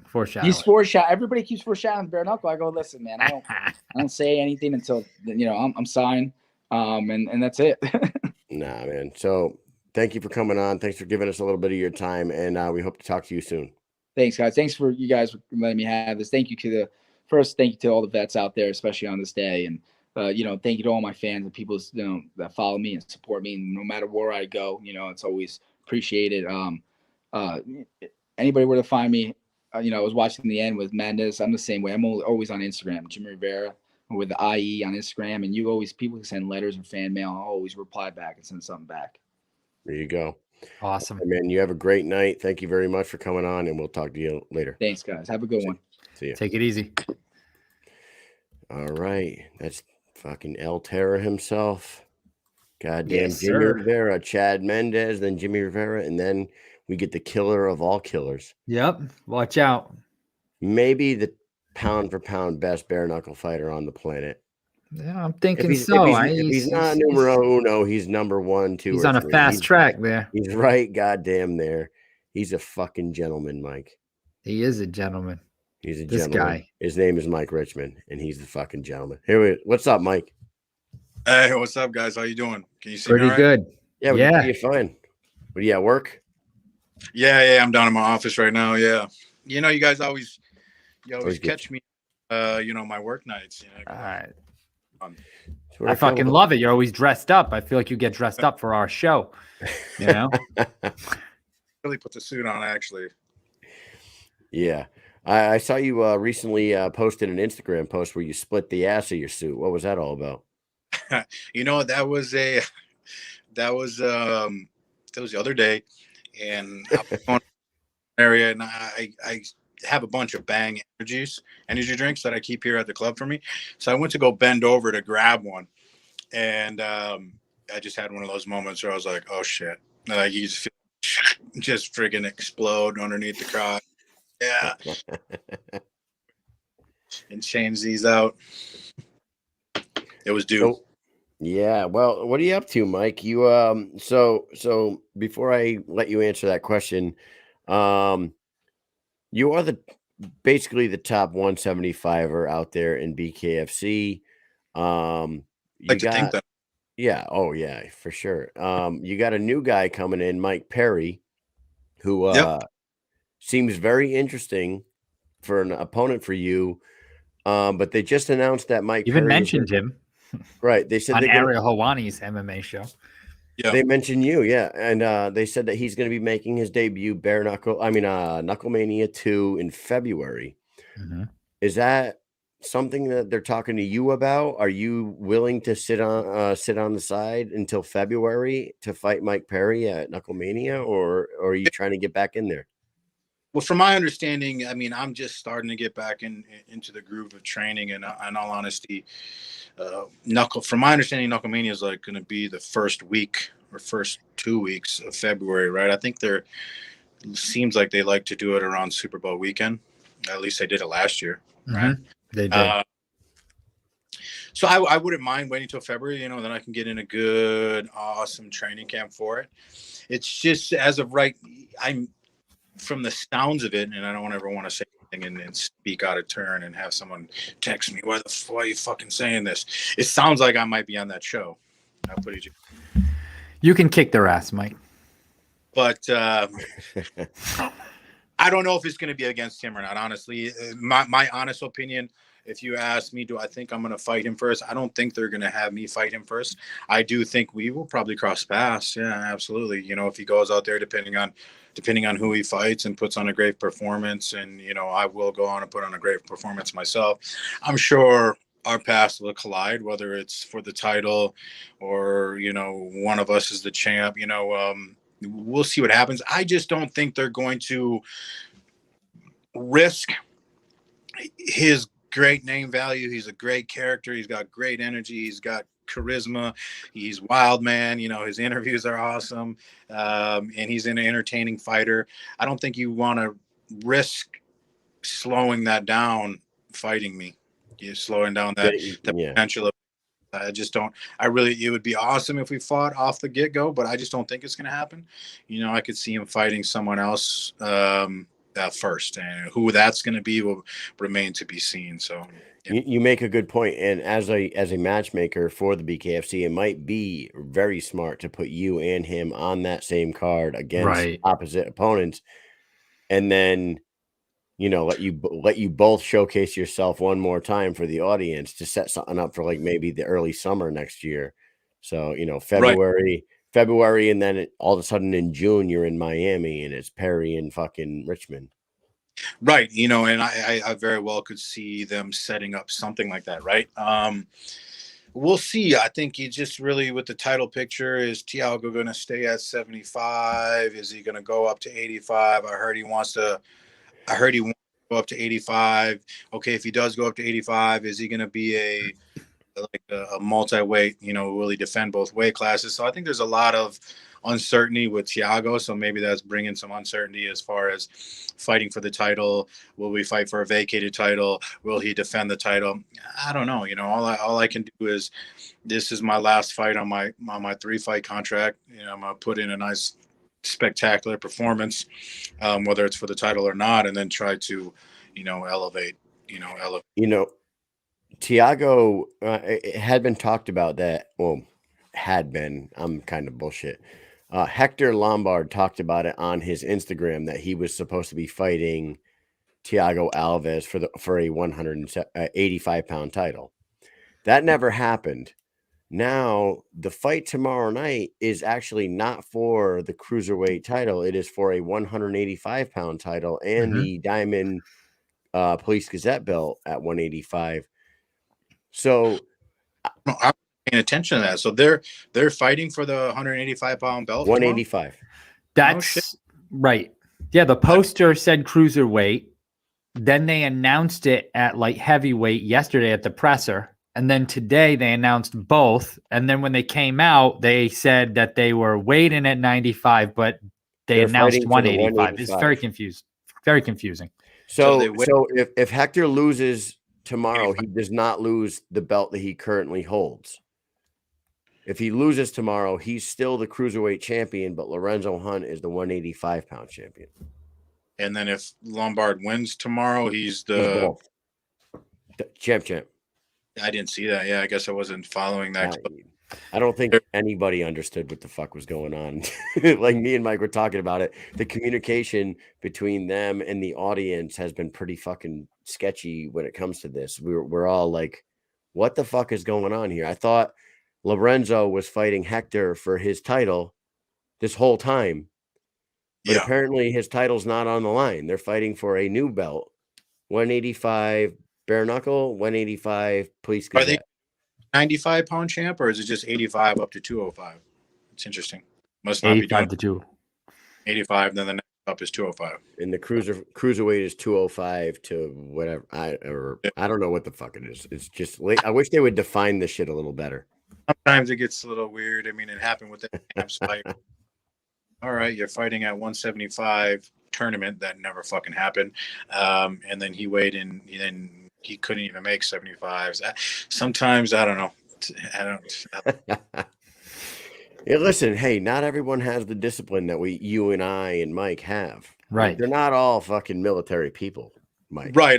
I think really transparent and keeping everybody informed on what's happening is important to sell fights and sell what's going on when you fly by the seat of your pants. Sometimes when you're ripping the seat of your pants while you're fucking reaching for a bag. Hey, listen.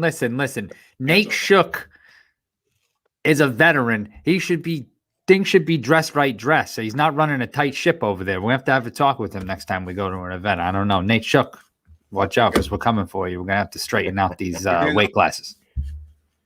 I bet he was in bullshit like that. He was what? What branch was he in? Air Force, I believe. Fucking makes sense. Hey, we're Army, Mike. I mean, I fucking we're fine. I fucking enjoy eating crayons and fucking slaying bodies. All right, so there you go, man. Well, it is Veterans Day today, and did you? Obviously, you knew this because I tagged you in all the fucking posts. But this is the 1-year anniversary for our show, and I happened to start this show on Veterans Day last year. No shit. So every fucking Veterans Day from here on out will be an anniversary of the Mish'N Accomplished podcast. Hell yeah. We're soldiers. You're a Marine. We'll fucking get Mike on here every year. How many? I would love that. Thank you. How many shows total have you guys done? Fuck, man. I don't know. God, we've done a lot. We've been busy. So I can tell you in a second. Between Wednesdays and Thursdays, probably 90 something, maybe. Shit. Hell yeah. We've been busy, and we've been busy. Our wives have been pretty close to leaving us at times. Yeah. They deny us the booty like constantly because we get done doing this, and you're like, I'm tired. I'm like, God damn, we're trying to make a second career here. That's right. Yeah, you're right, Kyle. 90 plus a couple of specials that we did, and then all the interviews and shit that we've done on the road. So, yeah. You know what? Hey, and you know what? Our most successful video that we made, it wasn't even one of our shows. A lot of our shows get a lot of views and whatnot, but Mike made a Hector Lombard fitting that is tomorrow night. Hector Lombard, Lorenzo Hunt like hype video. Okay. That's got like 50,000 views on YouTube. It's got a bunch. It's got a shitload, and it's finally coming together tomorrow. We haven't fucking put one of those million fucking view videos out yet, but we just can't figure out the algorithms. Yeah, I'm so jacked. I'm just very jacked up for that fight. Tomorrow's card is going to be awesome. It's going to be it's a cool card. So yeah, there might be some logistical shit back of the house shit that gets switched up on the fans last second. But at the end of the day, they're still going to get in there and they're gonna go at it, whether it's at 185, 194, whatever the fuck. They got to get at it. And it's going to be fun to watch, man. It's going to be fun to watch. Did you see the weigh-ins this afternoon? No, I didn't see. I saw little clips. I saw the one where Hector punched him in the chest. I saw a little bit of the dat, and I right before we're about to jump here, Pearl come out like a mink.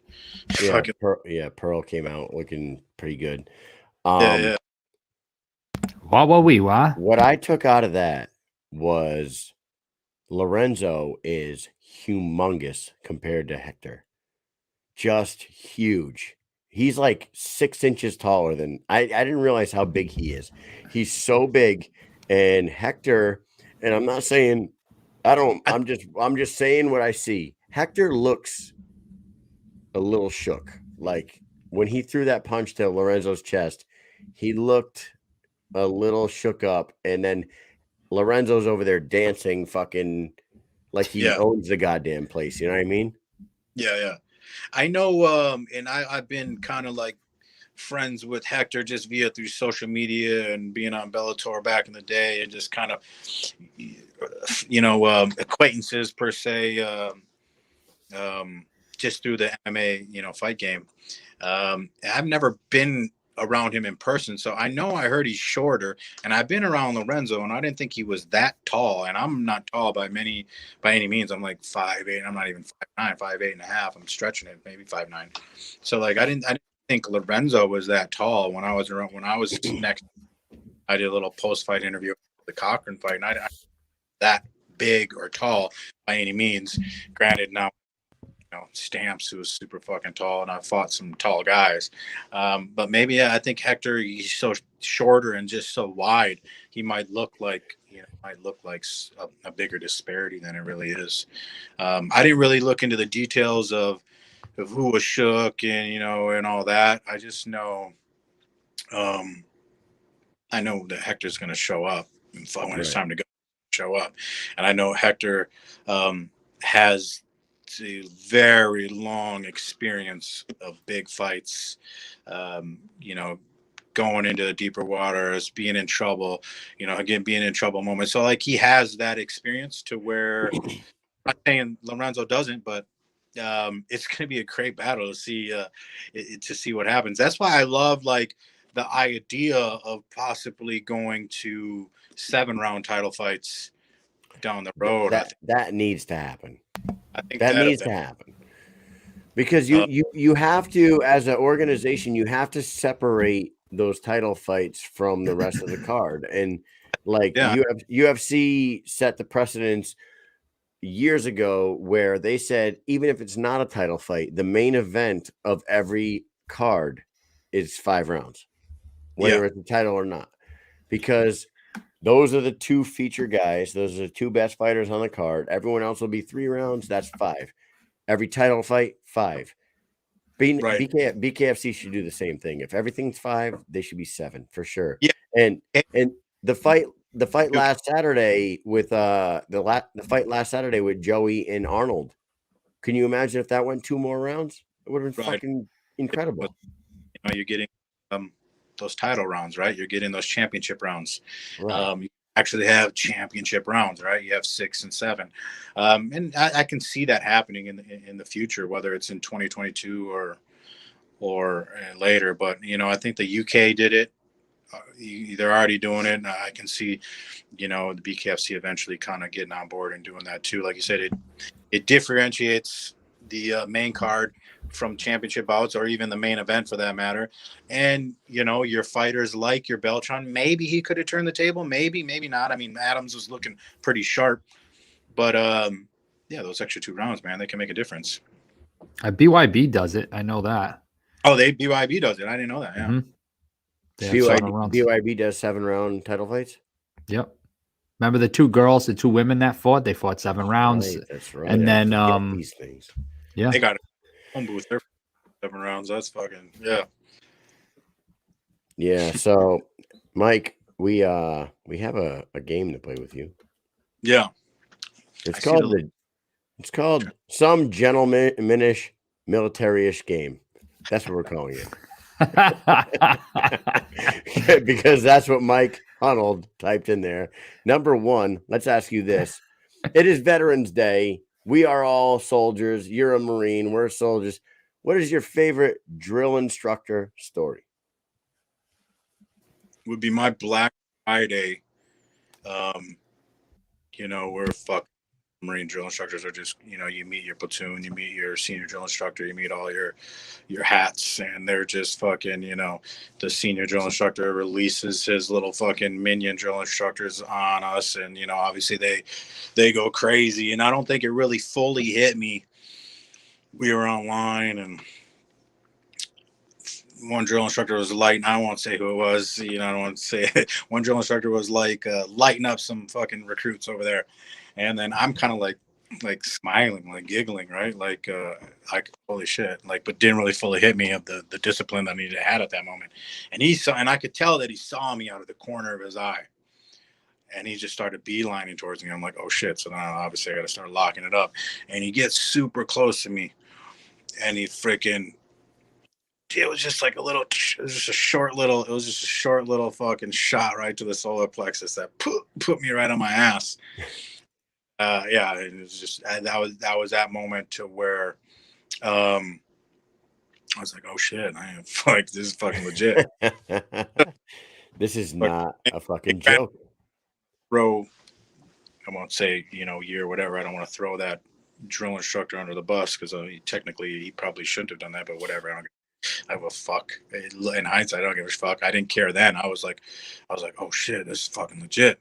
I didn't take it in any negative way, but that was the moment where I was like, oh fuck, oh shit, here we go. You know what? That should happen more often, if you ask me. Fucking, it should. 100%. Yeah, I have all these. I must have had fucking goddamn comedians as fucking drill instructors, because we had one drill sergeant. He takes this dude and he's like, you, whatever the fuck this dude did, you absolute fuck up. Took the dude across the street. There was a dirt lot, just sand. And we're in Kentucky. We're in Fort Knox, Kentucky, in July. So it's 105 degrees outside. He makes the kid put a pro mask on and push mow this dirt lot. And it was the funniest fucking thing I've ever seen in my life. It was just, you remember on Charlie Brown when Pigpen would walk by, there was a dust cloud. Yeah. You look across the street and there's just a dust cloud going across the fucking thing. And just outside the dust cloud is that drill sergeant yelling with his fucking hand out. He's like, ah! He was just far enough out not to be covered. That kid cannot hear you over the fucking lawnmower, but he's out there just yelling his ass off while this kid's mowing a dirt lot. I thought it was the funniest fucking thing I've ever seen in my life. Oh, that's great. It's good times. It is. It is, man. Yeah, it's just I say the Marine drill instructors didn't really do fucking fuck funny type of shit games, where they're thrashing you in a fucking embarrassing funny manner until probably third phase, our third month. You're a little bit more comfortable. The first 2 months, it's just fucking month for sure. You're just getting fucking thrashed. It makes me wonder if do they do any of this shit anymore? Do you think? I don't know. I would like to think that some still do. Obviously, it's one of those. We live in such a fucking PC culture. I think it even seeped into the military, especially even the Marine Corps, to where they got to be on their P's and Q's on what they say, when they say, how they ID someone, how they thrash someone. It's just, and we said it was a softer Marine. My senior said it was a soft Marine Corps when I was in. It's always a softer Marine Corps, right? It's just always that way. I'm curious of how soft it is now. It's really soft now. Yeah. I promise you that. I know what you're saying. Every year it's oh, you were softer than this year, which was probably true to some extent. But I'm talking about they were taking baby steps before. Now they're jumping. It's getting bad.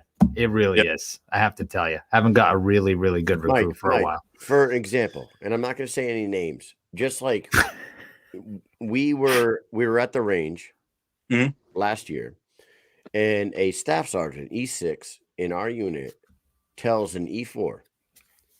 There's like a puddle of something on the floor in the barracks. We're trying to clear the barracks so we can get the fuck out of there. Yeah. So he says to this specialist, yo, go grab a mop and a bucket and clean that shit up off the floor over there. The E4 says to the E6, nah, you got the wrong guy. And he was like, excuse me?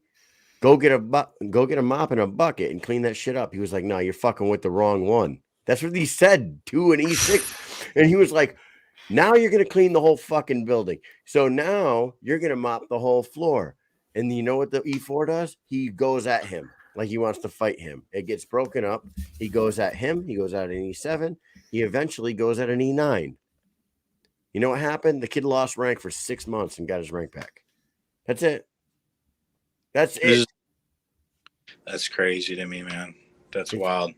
It's just fucking nuts. It is. It's crazy. I think a lot of that starts, a lot of that enabled behavior, right? Well, the whole purpose of boot camp or basic training is to break that behavior and create some sort of fucking discipline. So like you said, it's starting such an early thing on, like cell phone break and all that bullshit. Like the only time I fucking called home was when I first arrived at MCRD San Diego. A quick little phone call. Hey, mom and dad, I just want to let you know I made it here safely. Fucking thank you much. And then I never talked to them again. It was all fucking letters. Right. But now, I don't know if that shit even exists anymore. I know they get like cell phone time on the weekends and shit now. And like you just said, I got one phone call for 60 seconds, like 9.5 weeks into basic training, to tell my parents when graduation and family day was, so they can make plans to come down and fucking see me graduate. That was it. Well, I just love how the Marine Corps is much more, and I the bash Army because the Army has a bunch of great fucking qualities about them. But Marine Corps boot camp is you go to either San Diego or you're going to freaking Paris Island. You know what I'm saying? And then you're going to your special school where the Army is based on your MOS. Your basic training could be in the kind of the same area you're going to be doing your specialty training, right? Your MOS training. So, I don't know. I've heard of, all right, you go to basic here, it's a fucking cakewalk. You go here, it's harder. Well, that's not fucking right. That's not that helping. How's that helping the unit? How is it helping strengthening the unit of the Army when you got some fucking turds getting trained over here? Got, some over here that are actually getting properly trained standard. Whatever. True. We could talk about this all day. Yeah. Number 2, Mike, go. Craziest downtime deployment story. Oh man, dude, you can't tell me to do that. I can't even say my craziest one. That's Everyone's got crazy downtime deployment stories, so ridiculous, dude. That's too ridiculous. I can't say that one out loud. I'm trying to see what the second. We'll have to ask you in private. All right. Yeah, remember the second most craziest. Isn't that funny? Because a lot or of people, third, fourth, fifth, whichever one you can. Like Mike and Mike. People think you're on deployment. You're at war. You're at war all day, every day. Yeah, but that's not the truth. There's a lot of downtime, and there's a lot of time for people to fuck off and do dumb shit, and that is the truth. Even the infantry, because I was in the infantry, so even when you come back from being in the AO, let's say you come back to your actual, firm base, or whether I was at Camp Fallujah for 2 of my deployments when we weren't out in the AO. You're gonna have 2 or 3 days of downtime, fucking, and all that shit. So you have time to do stupid shit. I can't even think other than just I don't know. Yeah, I'm not even saying. Can't think of one without incriminating somebody. Yeah, you guys didn't dance to techno music and shit like that in your underwear or some crazy shit. Yeah, I mean, you know where I got that from? Like that. Restrepo. This stupid jarhead wrestling, grappling each other, fucking stupid, dumb shit like that. Yeah, of course. Do you remember the old? Like, what were they sleep mats or PT mats? They were like real thin, fucking foam. We rolled them up and we would put them on our arms and duct tape them, and then fight. Yeah. Yeah. It's like the funnest shit ever. And It was, then in well, it was oh, go ahead. for us. I wouldn't say it's craziest, but it was really fun.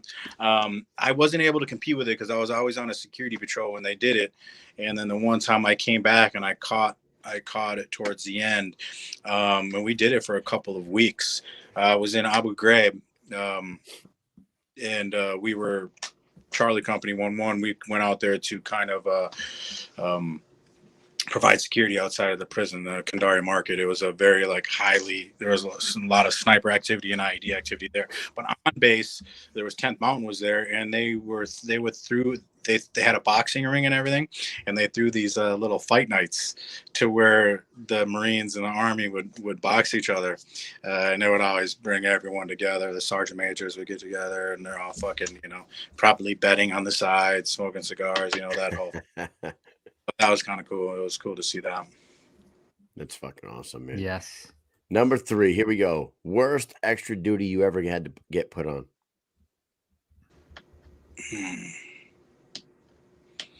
You ever have to burn shit? Yeah, I would have to say the combination of burning shit, burning shit, and my boot. I was a boot. Obviously everyone's a boot. So my first deployment, I was on a Marine Expeditionary Unit. So we boated over to Iraq. So I was on the Bonhomme Richard. It's kind of like a smaller version of an aircraft carrier. It holds anyways, it holds a helicopter, our Blackhawks and whatnot, our CH-46s that they don't even use anymore. But anyways, we're on ship, and someone's got to clean the fucking head, right? And the showers and all that shit. That was a fucking disgusting. Ugh. That was gross. You're just sweeping up oysters. It's gross. It's terrible. You fucking Dumbest 4. Dumbest soldier in your platoon. You don't have to say the name, but someone who just always fucked up, because everyone has that soldier that you're like, this son of a bitch every time. I don't want to say his name because he does fucking probably still follow me in my career and whatnot.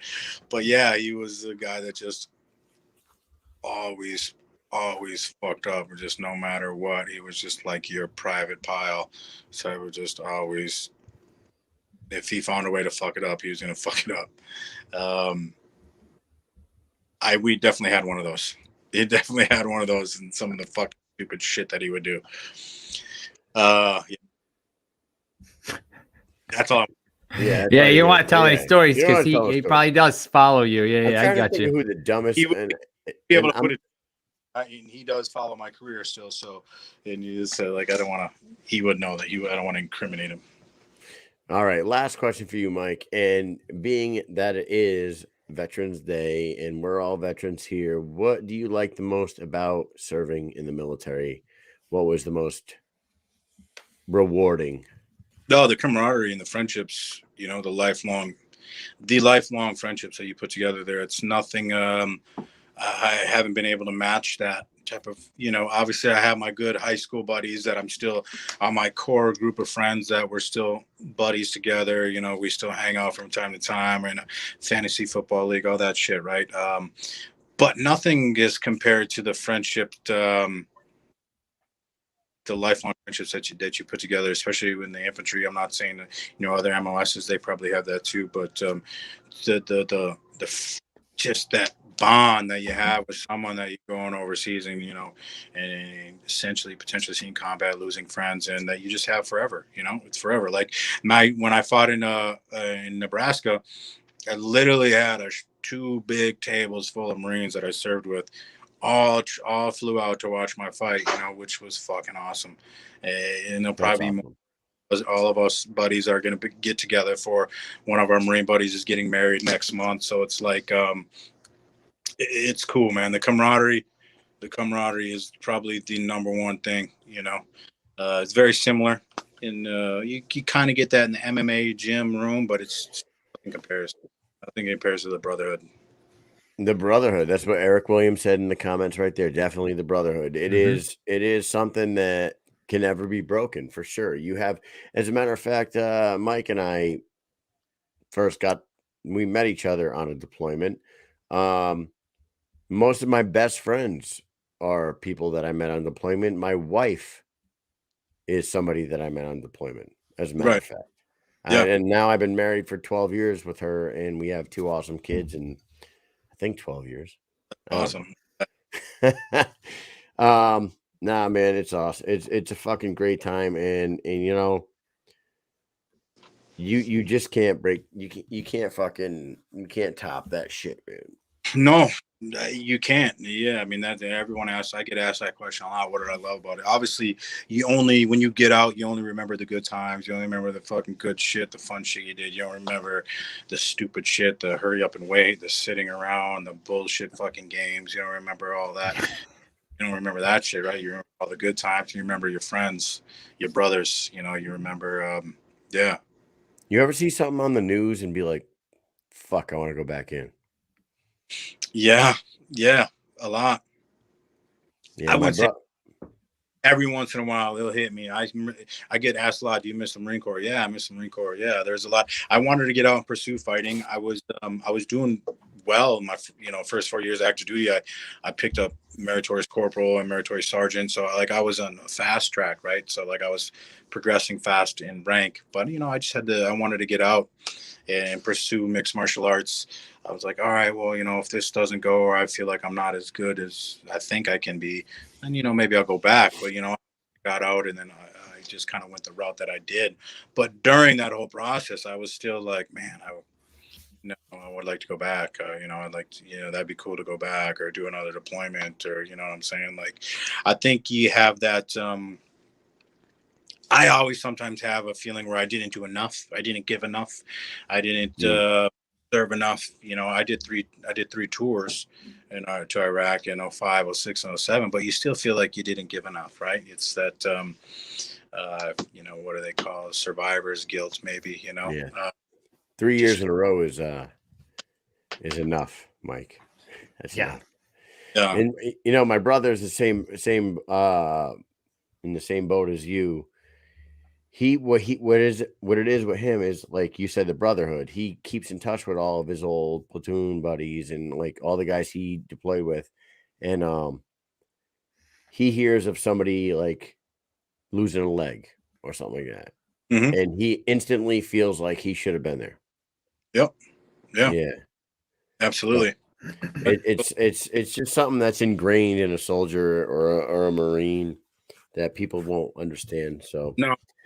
Survivor's guilt is a legitimate thing. It's a real thing. Feeling like you should have gave more, done more, or should have been you over someone else. I think it's a real thing that many Marines, soldiers, sailors, it's part of that PTSD. It's part of that, mental struggle that everyone battles with. Yeah, for sure.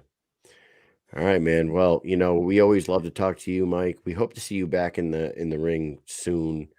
If we have to wait to February, fine. We'll let you slide with that one. But we're gonna try to get there. Damn it. Yeah. We threw sponsors at the bottom.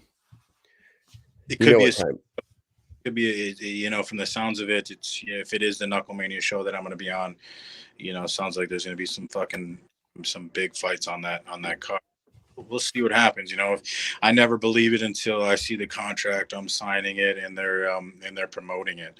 That's the biggest gripe is give me the contract and let's fucking promote this. Let's promote this so I can start, pushing this and building it and hyping it, and getting sponsors and all that good stuff. So, well, I can tell you right now, Mike.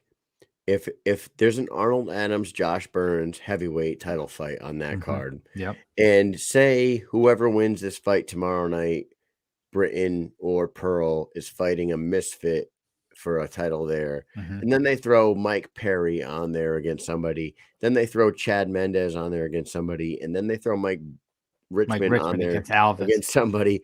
Holy shit, that is a fucking card, man. Let's say Alves for the title. That's what I say.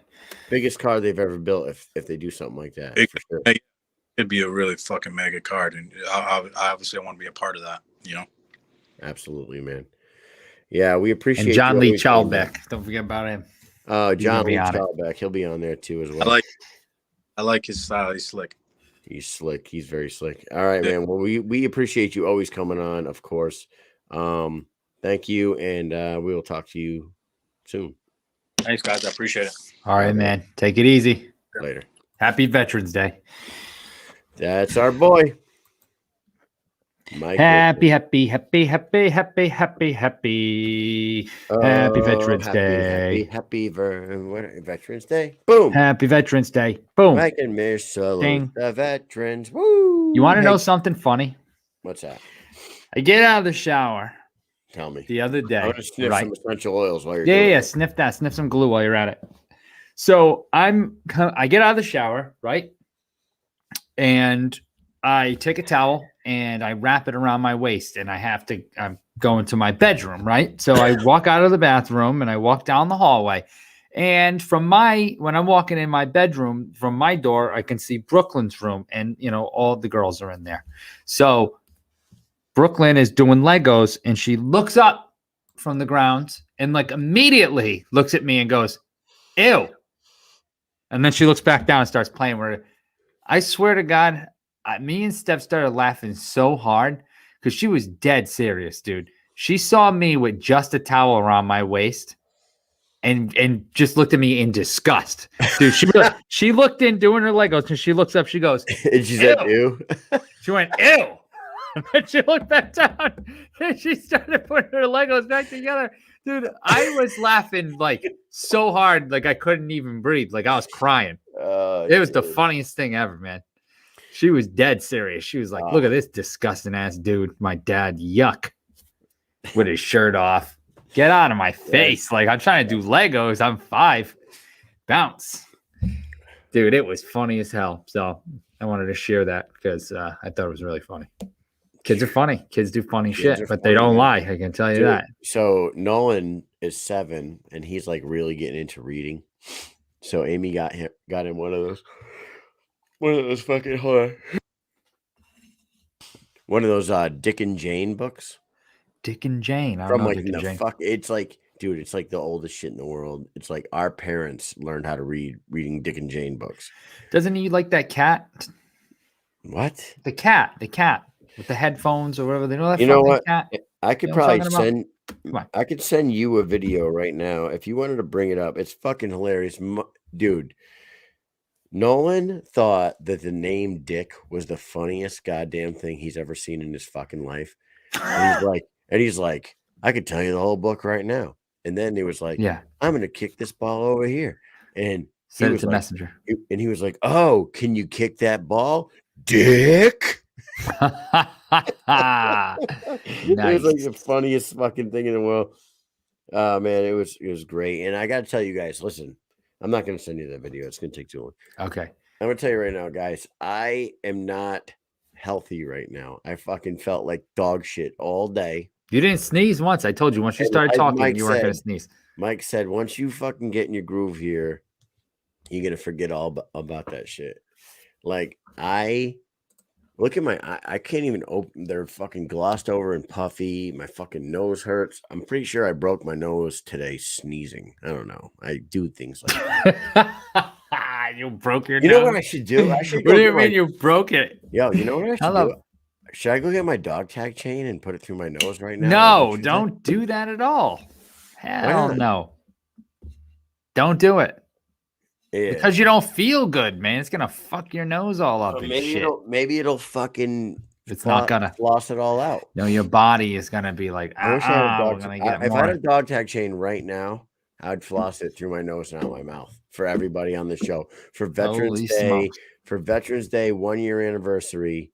Do it for the vets. Look at Eric William. Eric says yes. Do What a guy to be in the comments tonight telling us to do crazy Right. shit. Because the last time he was telling us to do crazy shit, I ate an Oreo with ranch dressing on it. Remember that? That was Eric. Thank you, it. Eric. Yes. Yeah. Mike, Now he's trying to tell you to Mike, do do you shit. think- This do is you- like the bad advice thing. Like who's telling you to do fucking? It was giving you bad advice. Eric Williams. baby is much. bad Baby advice. much. Shut the fuck, Susan. Don't make me come over there. Baby much. Nah, man. I swear to God, I was really fucking. It was rough today. But anyways, I took a couple 3-hour nap this afternoon. Is it even a question, Mike? You think you could sing a little Rhode Island boy for a minute while I go get my dog tag chain? I am a Rhode Island boy. I'll tell you what, I'm a Rhode Island boy, and I'm from Cranston. I'm a Rhode Island boy, and I drink coffee milk. This guy's going to go and get. So one time on pre-mob, right, we are going on deployment, and they say, hey, Mike, you're going to be the guidon bearer. So I have to hold the flag, right, and I got to stand in front of the platoon. I hear Kyle behind me saying, oh, yeah, I'll do it. He's about to do what he's going to do in just a few minutes or seconds for you to see. We're in formation, and this guy is putting dog tags through his nose back and forth. I'm like, what the fuck? What a nutcase. And if you knew who our platoon sergeant was at that time, was a very old master sergeant. And he was awesome, but he'd be like, Mish, what the hell you doing? What the hell you doing, Mish? Get the hell out of here. Get out of your nose. I mean, this guy was funny as hell. And the nicest guy. He would never swear, though. Ever, ever, ever. And Kyle tried to get him to swear all the time by aggravating him, by doing shit on deployment. And he just would never swear. And one time we had a softball game, and Kyle almost got him to swear because he didn't want to, the unit didn't want us to hold a softball game. Can you imagine that? We're talking about how the Army's gone soft, the military's gone soft. We're going to have a softball game on deployment with everybody. We had 2 weeks left, and they were like, no, don't do the softball game because someone might get hurt. And they didn't want to fill out the paperwork and all that shit. Can you believe that? So Kyle's like, nah, I'm doing it. We're doing it anyways. I already got all the equipment. Everybody's ready. We got the teams picked out. And the guy almost swore. He was like, I don't care if you fuck. I don't care if you fuck. And he's like, you're going to make me swear, Mish. I ain't going to do it. So this is what Kyle does. Pulls dog chain through his nose, tries to get our old master sergeant in there to swear. Here's your boy. Couldn't do it. Look what I got here, Mike. I haven't done this in years. Here we go. Hold up. I can't remember what nostril I used to go to. Here we go. Drum roll.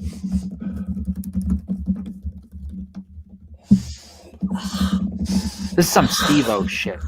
1 year anniversary shit. 1 year anniversary. Here we go. There we go. You did it. It's a pretty gnarly thing to do. I'm a fucking animal, dude. I'm telling you. Cheers to that, Kyle. And now what you do is you hook this and this to someone else's fucking dog tags, and then you play tug of war until somebody quits. Oh my God. Take it out. Oh God, taking it out's the worst.